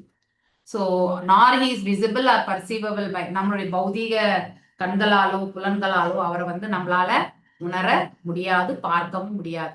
ஆனா பகவான் திருப்தி கொண்டால் இல்லையா? So with the sincere attempt நம்ம செய்யக்கூடிய பக்தி தொண்டினுடைய, அதாவது கவனமா நம்ம ஆற்றக்கூடிய அந்த பக்தி தொண்டு இல்லையா, நம்முடைய சமர்ப்பணம், இதனால் வந்து அவர் வந்து பகவானுடைய கருணையால் தான் அது கூட நம்மளால செய்ய முடியும். ஒருத்தர் பக்தி தொண்டு செய்யறாருன்னா it is purely because of mercy of the Lord. இல்லைன்னா அவங்களால பக்தி தொண்டு கண்டிப்பா பண்ண முடியாது இல்லையா. இந்த உடல்ல ஓடக்கூடிய ஒரே ஒரு நரம்பு இல்லையா, இந்த நரம்பு கூட பாத்தீங்கன்னாக்கா அதனுடைய செயல்படும் தன்மையில வந்து மாறுதலை ஏற்படுத்தி விட்டால் நம்ம வந்து எதையுமே செய்ய முடியாது. ஒரு சாதாரண நரம்புனாலே நம்மளால வந்து செயல்பட முடியாதுன்னா அப்ப நம்ம புரிஞ்சுக்கணும். ஸோ எவ்வளவு நாம வந்து we are dependent இல்லையா, இறைவனுடைய கருணையால நாம் இந்த இடத்துல செயல்பட்டு கொண்டிருக்கின்றோம் என்பதை நாம உணர வேண்டும். Maybe he seen out of his own accord இல்லையா, அவர் நினைத்தால் மட்டுமே நாம அவரை காண முடியும். நாமளே நினைச்சு அவரை பார்ப்போம்னு நினைக்கிறது வந்து மிக மிக தவறான கருத்து. எஸ், வினித கேசை மாதாஜி வாசிங்க.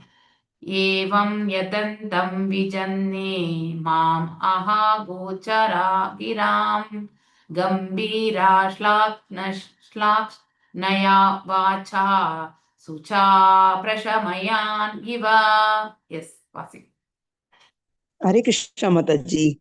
एवं यदन्तं विजने माम् आकाकोचरो गिरां गंभीर श्लक्षणया वाचा सुसप्रशमयन् इव. ஏவம் இவ்வாறு, யதந்தம் முயற்சியில் ஈடுபட்டுள்ள ஒருவர், விஜனே தனிமையான, மாம் என்னிடம், ஆக கூறினார், அகோச்சர பௌதீகமான ஓசையின் வரம்பிற்கு அப்பால், கிராம் பேச்சுகள், கம்பீர கம்பீரமான, ஸ்லக்ஷணயா கேட்பதற்கு இனிமையான, வாச்சா வார்த்தைகள், சுச்ச வருத்த, பிரச்சமயன் குறைத்து, இவ போல். மொழிபெயர்ப்பு அண்ட் பொருளுரை பை ஸ்ரீல பிரபுபாதாக்கு ஜெய். மொழிபெயர்ப்பு: அத்தனிமையான இடத்தில் நான் மேற்கொண்ட முயற்சிகளை கண்ட பௌதீக வர்ணனைகளுக்கு அப்பாற்பட்டவரான பரமபுருஷ பகவான் என்னுடைய வருத்தத்தை குறைப்பதற்காகவே இனிமையான சொற்களுடன் மிகவும் கம்பீரமாக என்னிடம் பேசினார். பகவானை பௌதீகமான வார்த்தைகளாலும் புத்தியாலும் அணுக முடியாதென்று வேதங்களில் கூறப்பட்டுள்ளது. இருப்பினும் அவரது அகாரணமான கருணையால் அவர் பேசுவதை கேட்பதற்கோ அல்லது அவருடன் பேசுவதற்கோ பொருத்தமான புலன்களை ஒருவரால் பெற முடியும். இதுவே நமது கற்பனைக்கு எட்டாததான பகவானின் சக்தியாகும். யாருக்கு அவரது கருணை அளிக்கப்படுகிறதோ அவரால் பகவான் பேசுவதை கேட்க முடியும். பகவான் நாரத முனிவரிடம் மிகவும் திருப்தி அடைந்தார். இதனால் பகவான் பேசுவதை கேட்பதற்குரிய சக்தி அவருக்கு வழங்கப்பட்டது. ஆனால் சாதாரண பக்தியின் ஆரம்ப நிலையிலுள்ள மற்றவர்களால் பகவானை நேரடியாக காண முடியாது. இது நாரதருக்கு அளிக்கப்பட்ட சிறப்பான பரிசாகும். பகவானின் இனிமையான வார்த்தைகளை அவர் கேட்டதும் அவரது பிரிவு துயர் ஓரளவிற்கு குறைந்தது. பகவானிடம் அன்பு பிரேமை கொண்டுள்ள பக்தரொருவர் அவரது பிரிவினால் ஏற்படும் துயரத்தை எப்பொழுதும் உணர்கின்றார். இதனால் அவர் எப்பொழுதும் தெய்வீகமான ஆனந்த பரவச நிலையிலேயே லயித்திருக்கிறார். Hare Krishna Mataji. Thank you very much Mataji. மேலும் வந்து வியாசதேவரிடத்துல வந்து நாரத மகரிஷி சொல்றார் அவருடைய முயற்சி இல்லையா, பகவானுடைய தரிசனத்தை பெறணும், அந்த தெய்வீகமான தரிசனத்தை வந்து தான் வந்து அடையணும் அப்படிங்கிறதுக்காக அவருடைய முயற்சியை பற்றி சொல்றார். ஸோ அதாவது பகவானுடைய குவாலிட்டி என்ன, அவர் இந்த பௌதீக உலகத்திற்கு அப்பாற்பட்ட நிலையில இருக்கக்கூடியவர் அப்படின்னா திவ்யமான தெய்வீகமான நிலையில இருக்கக்கூடியவர். ஸோ பகவான் வந்து இவருடைய அந்த துயரத்தை இல்லையா, பகவானை வந்து கிரீஃப்னாக்கா ஒன்றை இழந்து விட்டா எப்படி இருக்கும் இல்லையா, அந்த ஒரு நிலையில இருக்கிறத வந்து ஆல்ரெடி தாய் கிடையாது, யாரும் கிடையாது. So totally under the control அப்படின்னாக்கா, அதாவது கண்ட்ரோல்ன்றதை விட பகவானுடைய அனுகிரகத்துல மட்டுமே இவர் வந்து தன்னுடைய வாழ்க்கையை வந்து எடுத்துட்டு போயிட்டு இருக்கார். Is totally depend on the supreme personality. So அதனால அவருக்கு வந்து ஒரு நம்பிக்கை கொடுக்கணும் இல்லையா. ஸோ தன்னையே நம்பி வந்தவர்களுக்கு நம்பிக்கை வழங்குவது இறைவனுடைய கடமை. அதனால அவருக்கு வந்து பேச ஆரம்பிக்கிறார். ஸோ இப்படி தரிசனத்தை கொடுத்த பகவான் கண்டிப்பாக அவருடைய சப்தத்தை, அவர் பேசக்கூடிய அந்த சப்தத்தையுமே கேட்கக்கூடிய திறனை வந்து பகவான் அவருக்கு கொடுத்திருந்தார். அததான் இந்த பர்பட்ல வந்து சொல்லப்பட்டிருக்கு. வேதங்கள் வந்து நம்ம இந்த பௌதிக வார்த்தைகள் பௌதிக செயல்கள் மூலியமா நம்ம வந்து இறைவனை புரிந்து கொள்வது மிக கடினம். அப்படிப்பட்ட ஒரு இன்டெலிஜென்ஸ் நமக்கு கண்டிப்பா வந்து இல்ல.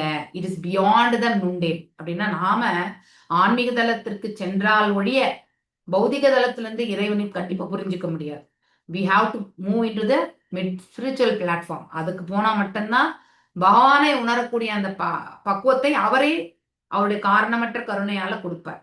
அகாரணமான கருணை அப்படின்னா காரணம்னா எந்த ஒரு காரணமும் இல்லாத, அவருடைய கருணைக்கு எந்த காரணமும் கிடையாது. அவரே விரும்பி நமக்கு அந்த கருணை வந்து ஒழிவார். ஸோ அதனால அவரை பார்ப்பதற்காக புலன்களை அவர் வந்து நமக்கு எப்படி வாய்ப்பு கொடுத்தாரோ இல்லையா, அதாவது இங்க நாரத மகரிஷிக்கு அந்த வாய்ப்பு கொடுத்தார். அது மாதிரி அவர் பேசுறத கேட்கறதுக்கும் நாரத மகரிஷிக்கு அந்த வாய்ப்பை வந்து கொடுக்குறார். இது அனைத்துமே வந்து பகவானுடைய இன்கன்சீவபிள் எனர்ஜினா, நம்மளால வந்து அவருடைய ஆற்றலை வந்து இவ்வளவுதான் சொல்ல முடியாது, அவருடைய சக்தி இவ்வளவுதான் நம்மளால பேச முடியாது இல்லையா. ஸோ அந்த சக்தி எவ்வளோன்னு நம்மளால டிஃபைன் பண்ணவும் முடியாது இல்லையா. அந்த மாதிரி அளவற்ற அந்த ஆற்றல் வந்து இது எல்லாமே இறைவனுடைய ஆற்றலால் செய்யப்படுவது. So one upon whom his mercy is bestowed can hear it. அதாவது யாருக்கு பகவானுடைய கருணை வந்து கிடைக்க பெற்றிருக்கிறதோ அவங்களால அவருடைய ஸ்பீச், அவர் பேசக்கூடிய அதையுமே அவங்களால கேட்க முடியும். அப்படின்னா கேட்கும் சக்தியுமே பகவான் அவங்களுக்கு கொடுத்திருப்பாங்க அப்படின்ட்டு. அட்லீஸ்ட் அந்த வார்த்தைகளை கேட்டு அவர் வந்து நிம்மதி அடைகிறார் இல்லையா நாரத மகரிஷி. அண்ட் தேர்ஃபோர் நெசசரி, அதனால அவருக்கு வந்து ஊக்கம் இல்லையா, அது அவருக்கு வந்து ஒரு சக்தி என்பது ஏற்படுகிறது, உடல்ல ஒரு ஆனந்தம் என்பது ஏற்படுகிறது. ஸோ இதை வந்து இட் இஸ் நாட் பாசிபிள். ஆனா மற்றவர்களால் இது கண்டிப்பா செய்ய முடியாது. For others to perceive directly the touch of the lord during the probationary stage of regulative devotional service. அப்படின்னா சாதன பக்தி செய்யக்கூடிய நிலையில நம்மளால இது உணர முடியாது. பாவ மற்றும் பிரேமையில போகும் பொழுது மட்டும்தான் நம்மளால இதை உணர முடியும். இது நாரதருக்கு வந்து பகவான் கொடுத்த ஒரு கருணை, அதாவது அவருக்கு ஒரு வரப்பிரசாதம் இது. when he heard the pleasing words of the Lord, பகவானுடைய வார்த்தையை கேட்ட உடனே அவர் feelings of separation were to some extent mitigated. அந்த விப்ராலம்ப பாவம் வந்து அவருக்கு வந்து ஓரளவுக்கு வந்து பக்குவத்துக்கு வந்தது. அது வரைக்குமே வந்து அவரை வந்து பகவானுடைய பிரிவை எண்ணி வருந்தினார் இல்லையா. சரி, devotee in love with Lord, இந்த ஒரு அதாவது பக்தன் வந்து பகவான் மீது அன்பு கொள்ளும் பொழுது அவருடைய பிரிவை எண்ணி அவர்கள் வந்து வருத்தப்படுவார்கள். அப்படின்னா பகவான் இல்லையேன்ற வருத்தம் இருக்குமே தவிர, ஆனா உண்மையிலே அவரோட எப்பொழுதுமே வந்து இணைந்து இருப்பார்கள். ஸோ பகவானோட 24/7 சம்பந்தப்பட்டிருப்பாங்க. ஸோ அந்த சம்பந்தத்தினால் அவரை வந்து காண முடியலேன்ற ஏக்கம் மட்டும்தான் அவங்களுக்கு இருக்கும். அதுவே வந்து பேரானந்த நிலையில வந்து இருக்கக்கூடிய தன்மையை அவங்களுக்கு வந்து ஏற்படுத்திக்கிறோம். ஓகே, ஜெய மகாலட்சுமி மாதாஜி வாசி. ஹந்தாஸ்மின் ஜன்மனி பவான் மாம் திருஷ்டும் இஹார்ஹதி அவிபக்வா கஷாயானம் துர்தர்ஷோ அஹம் குயோகினாம். எஸ் வாசி. ஹரே கிருஷ்ண மாதாஜி. அந்தாஸ்மின் ஜன்மனி பவான் மாம் திரஷ்டும் இஹார்ஹதி அவிபக்வ கஷாயானாம் துர்தர்ஷோஹம் குஹோ யோகினாம். அந்த ஓ நாரதரே, அஸ்மின் இந்த, ஜன்மணி வாழ்நாள், பவான் நீ, முடியாது, மாம் என்னை, திரஷ்டும் காண, இக இங்கு, அர்ஹதி தகுதி, அவிபக்வ பக்குவமடையாத, கஷாயானாம் பௌதிக அழுக்கு, தூர்தர்ஷ காண்பது கடினம், அகம் நான், குயோகினாம் முழுமையடையாத தோன்றினாள். மொழிபெயர்ப்பு. நாரதா, பகவான் கூறினார், இப்பிறவியில் இனிமேல் என்னை உன்னால் காண முடியாது என்பதை நான் வருத்தத்துடன் கூறிக்கொள்கிறேன். தொண்டில் பூரணத்துவத்தை அடையாதவர்களும் பௌதிக பற்றிலிருந்து முழுமையாக விடுபடாதவர்களும் என்னை காண்பது கடினம். பொருளுரை. பரமபுருஷ பகவான் மிகவும் தூய்மையானவரும் மேலானவரும் பரம சத்தியமும் ஆவார் என்பதை வென்று பகவத்கீதை கூறுகிறது. அவரிடத்தில் அணுவளவு பௌதிக தன்மையும் இல்லை. இதனால் மிகச்சிறிய பௌதிக பற்று உள்ளவரும் கூட அவரை அணுக முடியாது. குறைந்தது ரஜோ மற்றும் தமோ குணங்களில் இருந்தாவது ஒருவர் விடுபட்டிருக்க வேண்டும். அந்த நிலையில்தான் பக்தி தொண்டின் ஆரம்பமே துவங்குகிறது. காமத்திலிருந்தும் பேராசையிலிருந்தும் விடுபட்டிருப்பதே ரஜோ மற்றும் தமோ குணங்களிலிருந்து ஒருவர் விடுபட்டிருப்பதற்கான அறிகுறியாகும். அதாவது புலனின்ப ஆசைகளிலிருந்தும் புலன் நுகர்வுக்கான பேராசைகளிலும் இருந்தும் ஒருவர் விடுபட்டு இருக்க வேண்டும். சமநிலை உள்ள இயற்கை குணம் சத்துவ குணமாகும். எல்லா பௌதிக களங்களில் இருந்தும் விடுபட்டிருப்பது என்பது சத்துவ குணத்திலிருந்தும் விடுபட்டிருப்பதாகும். தனிமையாக ஒரு காட்டில் பகவானின் தரிசனத்தை தேடுவது என்பது சத்துவ குணத்தில் உள்ள ஒரு செயலாகும். ஆன்மீக பூரணத்துவை அடைய ஒருவர் காட்டிற்கு போகக்கூடும். இதனால் அவரை பகவானை அங்கு நேரடியாக காண முடியும் என்பது பொருள் அல்ல. ஒருவர் எல்லா பௌதிக பற்றுகளிலிருந்தும் முற்றிலும் விடுபட்டு தெய்வீகமான படியில் நிலை பெற்றிருக்க வேண்டும். இந்நிலை மட்டுமே பரமபுருஷ பகவானுடன் பக்தன் நேரடியாக தொடர்பு கொள்ள உதவும். பகவானின் உன்னதமான வடிவம் வழிபாடு செய்யப்படும் இடத்தில் வசிப்பதுதான் இதற்கு மிகச்சிறந்த வழியாகும். பகவானின் ஆலயம் ஒரு தெய்வீகமான இடமாகும். ஆனால் காடோ பௌதிக வாழ்வுக்கேற்ற நற்குணம் பொருந்திய இடமாகும். ஒரு புதிய பக்தன் ஒருவன் காட்டிற்கு சென்று பகவானை தேடி அலைவதை விட பகவானின் விக்கிரக வழிபாட்டில் எப்பொழுதும் ஈடுபட வேண்டும் என்று சிபாரிசு செய்யப்படுகிறது. ஸ்ரீ நாரதனின் தற்போதைய வாழ்வு எல்லா பௌதிக ஆசைகளிலிருந்தும் முற்றிலும் விடுபட்டதாகும். இந்நிலையில் ஒவ்வொரு இடத்திற்கும் செல்வதாலேயே அந்த இடத்தை நாரதரால் வைகுண்டமாக மாற்றிவிட முடியும் என்றாலும் அவர் காட்டிற்கு செல்வதில்லை. மக்கள், தேவர்கள், கிண்ணறர்கள், கந்தர்வர்கள், ரிஷிகள், முனிவர்கள் முதலான மற்ற எல்லோரையும் பகவானின் பக்தர்களாக மாற்றுவதற்காக அவர் ஒரு கிரகத்திலிருந்து மற்றொரு கிரகத்திற்கு பிரயாணம் செய்கிறார். அவரது இத்தகைய செயல்களால் பிரகலாத மகாராஜனையும் துருவ மகாராஜனையும் போன்ற பலரை அவர் பகவானின் உன்னத அன்பு தொண்டில் ஈடுபடுத்தியிருக்கிறார். ஆகவே பகவானின் தூய பக்தர் ஒருவர் நாரதரையும் மற்றும் பிரகலாதரையும் போன்ற சிறந்த பக்தர்களின் அடிச்சுவடுகளை பின்பற்றி கீர்த்தனம் என்ற முறையினால் பகவானை போற்றி புகழ்வதற்காக தனது முழு நேரத்தையும் ஈடுபடுத்தி விடுகிறார். இத்தகைய பிரச்சார முறை எல்லா பௌதிக குணங்களுக்கும் மேற்பட்டதாம். Hare Krishna Mataji. Thank you Mataji. Thank you Mataji. So இதனுடைய சம்மரியா நாம் இந்த ஸ்லோகத்துல இருந்து பார்க்கும் பொழுது ஒருத்தர் வந்து ஒரே ஒரு 0.1% பௌதீகத்தின் தரப்பில் அவர் வந்து அதாவது ஈர்க்கப்பட்டு நோக்கம் இருக்கணும். பௌதிக செயல்கள்ல நம்ம ஈடுபடாம இருக்க முடியாது. ஆனா அது பௌதிக லாபத்தையே அடைந்து தீரணுன்ற நோக்கத்தை கொண்டு நாம் செயல்படும் பொழுது அது வந்து பௌதிகமாகி விடுகிறது. இறைவன் என்ன கொடுக்கிறாரோ அதை எடுத்துக்கலாம்னு நினைக்கக்கூடியது அது வந்து பௌதீக செயலா இருந்தாலும் அது ஆன்மீகமாக மாறிவிடும். ஸோ இந்த ஒரு கருத்தை வந்து நாம ஆழ்ந்து எப்பவுமே வந்து மனசுல பதிய வைக்கணும். இப்போ பகவான் பேசுறார் யாருக்கு? நாரதர் வந்து. ஸோ ஐ ரெக்ரெட் தட், அதாவது இந்த வாழ்க்கையில வந்து இனிமே வந்து என்னை நீ காண முடியாது அப்படின்னு சொல்லிட்டு பகவான் சொல்றார். அதனால வந்து யாருக்கெல்லாம் பகவான் காணப்பட மாட்டார் என்பது வந்து those who are incomplete in service, அதாவது யார் ஒருத்தர் வந்து சேவையில வந்து முழுமை அடையாம இருக்காங்க, மேலும் வந்து இந்த பௌதீகத்துல இருந்து அந்த உந்துதல்கள் இருந்து அதாவது வெளியே வராம இருக்காங்க, இன்னும் அந்த பௌதீக உந்துதல்களே உழண்டு கொண்டிருக்கிறார்களோ அப்படிப்பட்டவர்களுக்கு என்னை வந்து காண முடியாது. It is very hard to see me, அவங்களால என்னை காண முடியாதுன்றத பகவான் கிளியரா வந்து கம்யூனிகேட் பண்றாரு. யாருக்கு? நாரத மகரிஷி. ஆனா இப்ப நாரத மகரிஷிக்கு அட்லீஸ்ட் அந்த சப்தத்தை கேட்டு அவருக்கு வந்து அந்த ஏக்கத்துல இருந்து இருந்த அந்த வேதனை வந்து அவருக்கு வந்து விலகுகிறது. பகவான் வந்து அட்லீஸ்ட் நமக்கு செவி சாய்ச்சிருக்கார். சில சமயங்கள்ல நம்முடைய பிரார்த்தனைகள் வந்து நம்ம கேட்ட வேண்டுதல்கள் இல்லையா, அடுத்தவங்களுக்காக நமக்காக வந்து கேட்டோம்னா அது சுயநலம். அடுத்தவங்க இப்போ வந்து ஐ திங்க் நேற்று துர்கா மாதாஜி, ஐ திங்க் யாரோ ஒரு பையனுக்கு வந்து உடம்பு முடியல, எல்லாருமே வந்து அதுக்காக தான் அவங்க எனக்கு கால் பண்ணாங்கன்னு நினைக்கிறேன். மோஸ்ட்லி கிளாஸ்ல நான் கோயில்ல இருந்தப்போ நான் எடுக்க முடியல. பட் ஐ சா த மெசேஜ். அதுக்கு தான் அவங்க எனக்கு கால் பண்ணியிருப்பாங்கன்ட்டு. அவங்களுடைய ஸ்கூல்ல இருந்த ஒரு பையன். ஓகே, ஸோ வேறு சமுதாயத்து பையன்தான், ஆனாலும் அவர்களுக்காக பிரார்த்தனை செய்வோன்ற அந்த விண்ணப்பத்தை போட்டிருந்தாங்க. ஸோ அந்த மாதிரி நம்ம வந்து அடுத்தவங்களுக்காக பிரார்த்தனை பண்றது வந்து என்றைக்குமே மேன்மையானது. ஸோ அந்த ஒரு மாதிரி எந்த ஒரு சுயநலம் இன்றி ஒரு ஜீவன் வந்து நம்ம முன்னாடி வந்து கஷ்டப்பட்டு இருக்குன்னா அந்த ஜீவனுக்கு வந்து ஒரு பகவானுடைய அனுகிரகம் என்பது தேவை. அந்த ஜீவன் வந்து அதை வந்து எதிர்கொண்டு அதுல இருந்து வெளியில வர்றதுக்கான அந்த வாய்ப்பை வந்து பகவானுடைய கருணையால மட்டும்தான் அந்த ஜீவன் வந்து கிடைக்க பெறும் அப்படிங்கிற உணர்ந்த நாம அடுத்தவங்களோட துயரங்களுக்காக நம்ம பிரார்த்தனைகள் பண்றதுல தவறு கிடையாது இல்லையா.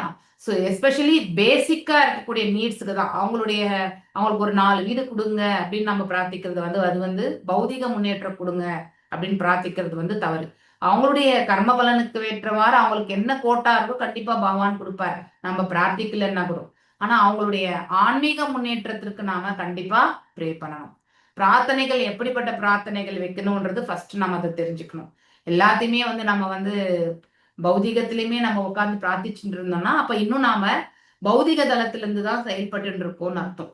அப்படின்னா இந்த படகுல ஒரு காலை அந்த படகுல ஒரு காலை வச்சுட்டு நாம எந்த டெஸ்டினேஷன்ல ஸ்டார்டிங் பாயிண்ட்ல தான் உட்கார்ந்துருப்போம் நம்ம. அதனால பௌதிகத்தினுடைய பிரார்த்தனைகளை பற்றி நாம் என்றைக்குமே வருத்தப்படக்கூடாது.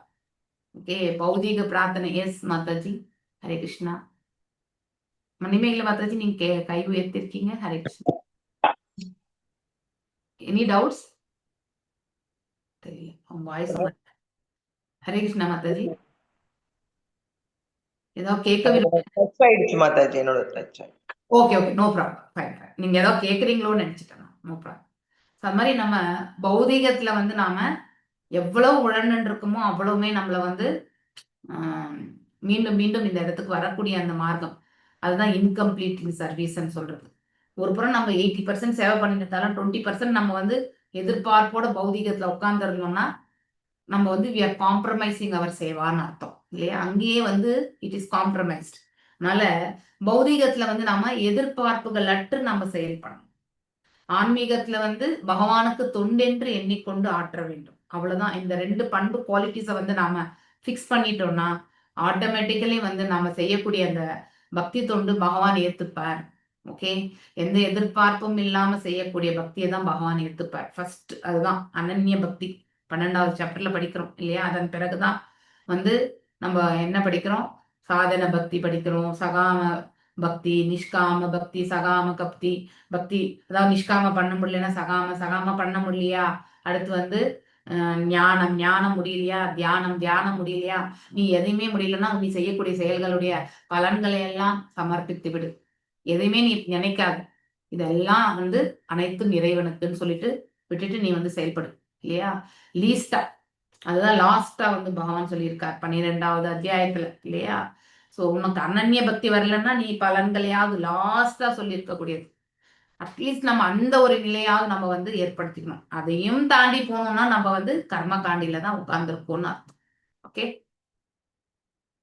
the beginning of the devotional service starts from the point when one is freed from, அதாவது ஒருத்தருடைய பக்தி தொண்டு எப்ப ஆரம்பம் ஆகுதுனாக்கா அவங்க வந்து ரஜோமற்ற தாமசிக் குணங்கள்ல இருந்து அவங்க வந்து விடுதலை பெறும் பொழுதுதான் அவங்க உண்மையிலே பக்தி தொண்டுல வந்து என்ட்ரி ஆயிருக்காங்கன்னு அர்த்தம். அது வரைக்கும் அவங்க பக்தி தொண்டு பண்ணிட்டு இருந்தாலும் ஒரு புறம் ரஜோ குணத்தை வெளிப்படுத்தி இல்லையா, ஒரு புறம் தமஸ் குணத்தை வெளிப்படுத்தி இல்லையா, அப்படிப்பட்ட செயல்கள் செய்து கொண்டிருந்தா அவங்க இன்னும் தூய பக்தி தொண்டுல வந்து எஸ் நாட் ஸ்டார்டட்னு அர்த்தம். பக்தி தொண்டுல அவங்க இன்னும் அடியெடுத்து வைக்கலன்னு அர்த்தம். இன்னும் அங்க இங்க அதாவது பாத்தீங்கன்னா பண்ணுவாங்க, அலைஞ்சின்னு இருக்கோம்னு அர்த்தம் நம்ம இல்லையா?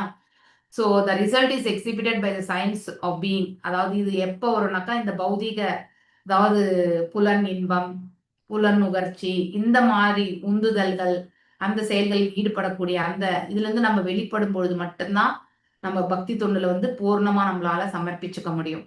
இந்த பேலன்ஸ்ட் மோடு வந்து எது? அதாவது ஒரு சூழ்நிலை வந்து சமமா எடுத்துட்டு போகக்கூடிய அந்த மனசு எதுல வரும்னா வந்து நமக்கு வந்து பக்தி தொண்டுல தான் குட்னஸ், அதாவது சத்துவ குணத்துல மட்டும்தான் வரும். இல்லைன்னா நம்ம இந்த காம, குரோத, லோப இந்த மாதிரி விஷயங்கள்ல தான் நம்ம உட்கார்ந்துருப்போம். நம்ம எது வரைக்கும் நம்ம ரஜோ தமசிக்ல இருக்கிறோமோ அது வரைக்கும் இந்த 6 கலங்கங்கள்ல 2 மெயினா இங்க சொல்லியிருக்கு. எஸ்பெஷலி இந்த புலன்கள் இல்லையா, ஞானேந்திரியங்களுடைய விருப்பங்களுக்கு ஏற்றவாறு கர்மேந்திரியங்களை வந்து செயல்படுத்தி புலன்களினுடைய செயல்களை உபயோகப்படுத்தி இதெல்லாம் நம்ம செய்து முடிச்சிடும் இல்லையா? அதனால என்ன ஆகும்னா நமக்கு கர்ம பந்தனத்தை நமக்கு ஏற்படுத்தி கொடுக்கும். ஸோ மீண்டும் வந்து பிறக்கக்கூடிய அந்த நிலையை வந்து நமக்கு ஏற்படுத்தும். ஆனா அட்லீஸ்ட் நம்ம சத்துவ குணத்துல இருந்தாலாவது பக்தி தொண்டு செய்ய செய்ய செய்ய அந்த பயிற்சினால வந்து நாம வந்து தூய பக்தி அடைவதற்கான ஒரு வாய்ப்பு கிடைக்கும். சுத்த சத்துவத்துக்கு பக்தி, அதாவது சத்துவத்துல வரவே இல்லைனாக்கா நம்ம இன்னும் எத்தனை ஜென்மம் நம்ம பிறப்போன்றது நமக்கே தெரியாது. ஓகே, ஸோ மேலும் to search the audience of God in a lonely forest is considered be mode of goodness. அதாவது இறைவனை வந்து காட்டுல தேடணும் அப்படின்றது வந்து இது நம்ம துருவ மகாராஜுடைய அம்மாவும் அதே மாதிரிதான் கைடன்ஸ் கொடுத்தாங்க இல்லையா? அது வந்து சத்துவத்துல இருக்கக்கூடிய ஒரு இயல்பு. ஆனா இந்த காலகட்டத்திற்கு அது வந்து ஒத்து வராது. கலியுகத்துல வந்து நாம தேட முடியாது. அதனால்தான் நாம் என்ன பண்ணணும்?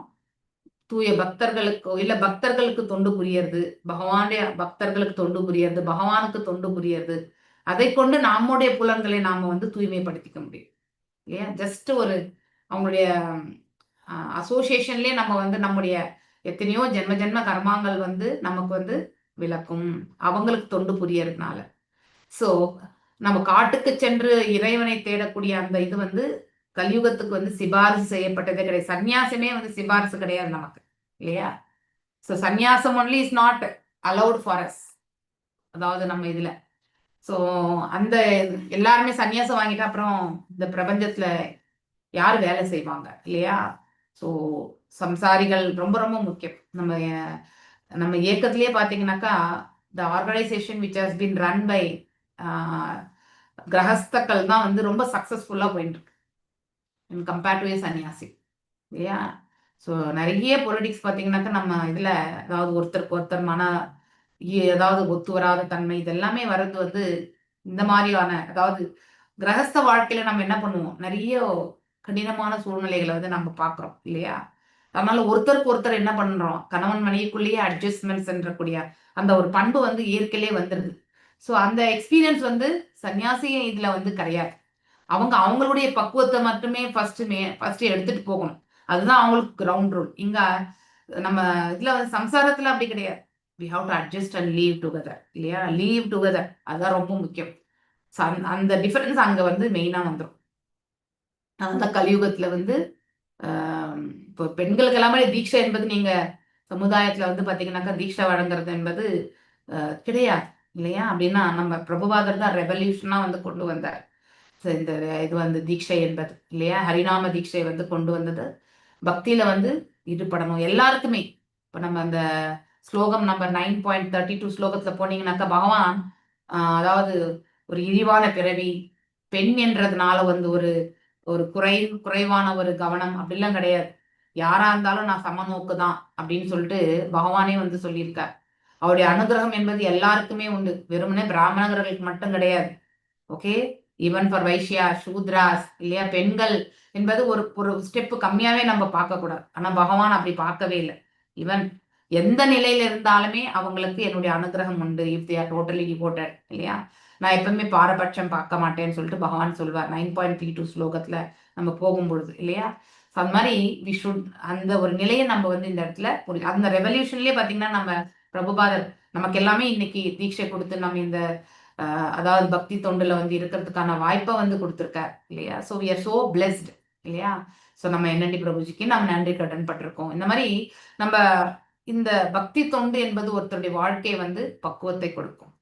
ஸோ இந்த இடத்துல neophyte devotee is always recommended to worship deity worship, இல்லையா? நமக்கு முழுசா தெரியாது, பக்குவமான மனசும் கிடையாது. அதனால தான் அர்ச்ச விக்கிரக வழிபாடு தான் நமக்கு எல்லாமே இங்க வந்து இப்போதைக்கு நமக்கு பரிந்துரைக்கப்பட்ட ஒன்று.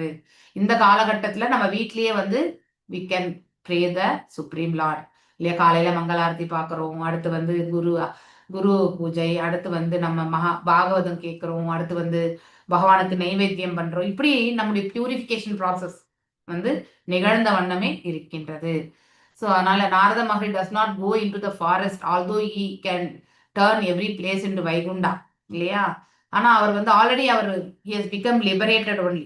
அந்த முந்தைய ஜென்மத்திலேயே அவர் வந்து ஹி காட் லிபரேட்டட். பகவான தரிசனத்தை பெற்றாலே நம்முடைய ஜென்மாந்திரத்தினுடைய இதெல்லாமே நமக்கு வந்து விளக்கப்படுகிறது.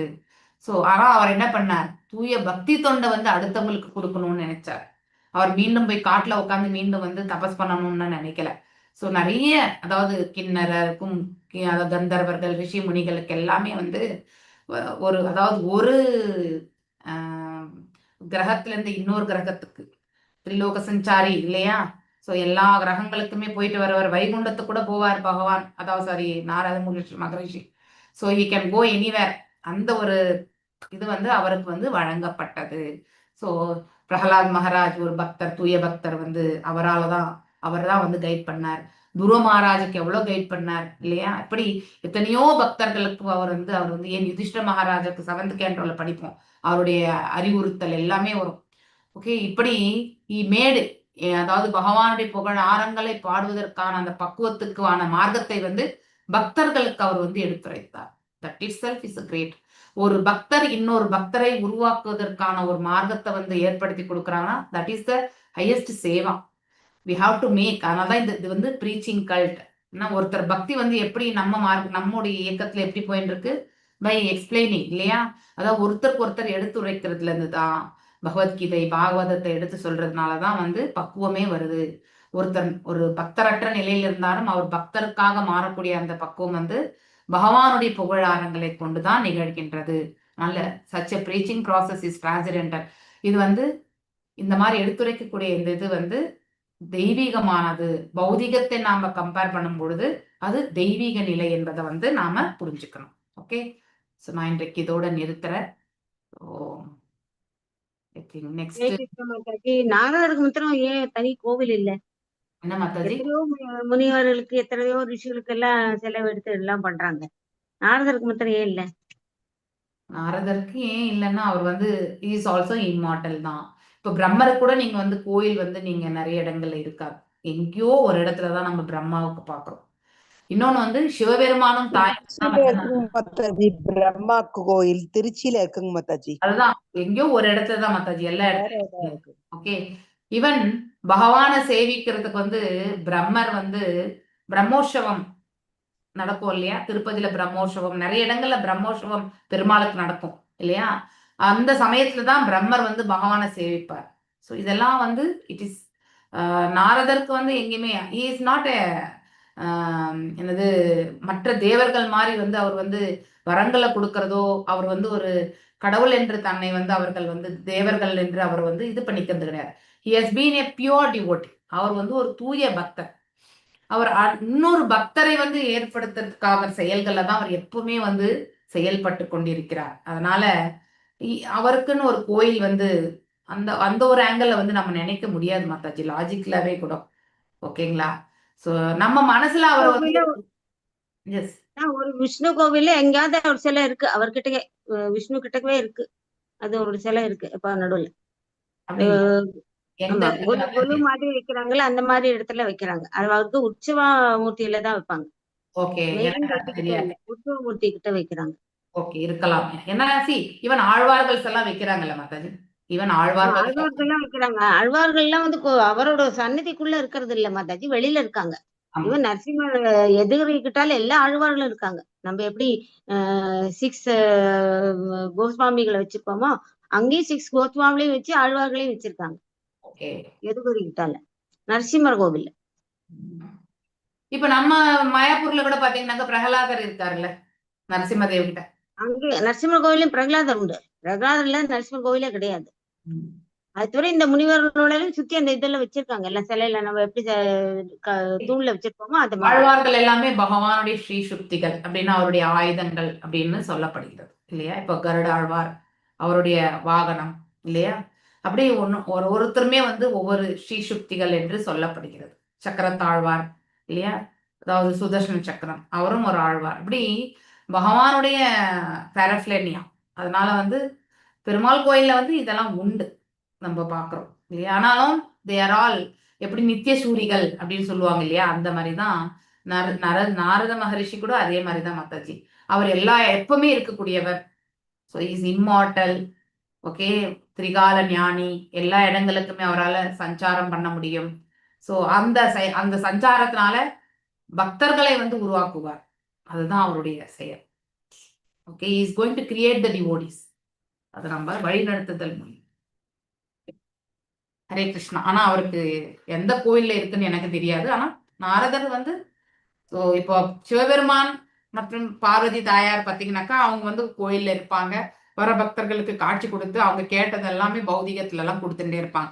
ஒவ்வொரு தேவர்களுக்குமே ஒரு ஒரு பர்பஸ் உண்டு மாத்த. தே ஹாவ் தேர் போர்ட்ஃபோலியோ இல்லையா? அது மாதிரி நாரத மகர்ஷி வந்து is only for making the devotees. அடுத்தவங்களுக்கு வந்து பக்தியினுடைய இது பகவானுடைய புகழை வந்து எடுத்து that is his duty, prime duty. Okay, Hare Krishna. Hare Krishna Mataji. Hare Krishna Mataji, நாரதருக்கு கோயில் இருக்கு மாதாஜி. நீங்க சொல்லும் போது நான் தேடினேன். கேரளால திரிசூர்ல இருக்கா நாரத பூஜா டெம்பிள் இன் நெல்லைன்னு சொல்லிட்டு திரிசூர்ல இருக்கு. கேரளால இருக்கு. ஏதோ ஒரு இடத்துல இருக்கா இருக்கும். ஓகே, இப்ப பிரம்மருக்கு எப்படி திருச்சியில இருக்குல்ல, பிரம்மருக்கு தமிழ்நாட்டுல இருக்குன்னு எனக்கு தெரியும். பிரம்மா இருக்குன்றது தெரியும். ஆனா வந்து நாரதருக்கு எனக்கு தெரியாது. ஓகே ஹரே மாதாஜி பிரம்மருக்கு மாதாஜி. திருப்பட்டூர்னு திருச்சி பக்கத்துல தெரியும் திருப்பட்டூர்ல மாதாஜி, இருக்கு. எனக்கு இருக்குன்னு அது தெரியும். தமிழ்நாட்டுல ஜாதகத்தை கூட மாத்தி எழுதுவாங்க, மாத்தி கொடுப்பாராம் மாதாஜி அவரு. ஓகே, தெரியாது அங்க எனக்கு. நம்ம ஜாதகத்தை கொண்டு போய் கொடுத்தோம்னா பூஜையில வச்சுட்டு நம்ம கிட்ட கொடுப்பாங்க. அப்ப நம்ம தலையெழுத்தையே பிரம்மா மாத்திடுவாராம் மாதாஜி ஓ, அப்படின்னு சொல்லுவாங்க மாதாஜி. ஆனா ஒண்ணு மட்டும் நான் கான்பிடென்டா சொல்றேன், திருப்பட்டூர் அது எல்லாமே நம்ம பௌதிக தளத்திலிருந்து நோக்கும் போது செய்யக்கூடிய அந்த இதுதான் இல்லையா. அதே வந்து பகவான சேவிச்சா இது எல்லாமே அதுல இன்க்ளூசிவா வந்துரும் மாதாஜி. ஓகே, ஹரே கிருஷ்ணா. வாஞ்சகல்பதாரூபியஸ்ய கிருபா சிந்துபியேவ ச பதிதனாம் பாவனேபியோ வைஷ்ணவேபியோ நமோ நமः. அனந்த கோட்டி வைஷ்ணவ விருந்துக்கு ஜெய். நாமச்சாரிய ஹரிதாஸ் தாகூர் की जय. हरे कृष्णा कृष्णा कृष्णा हरे हरे,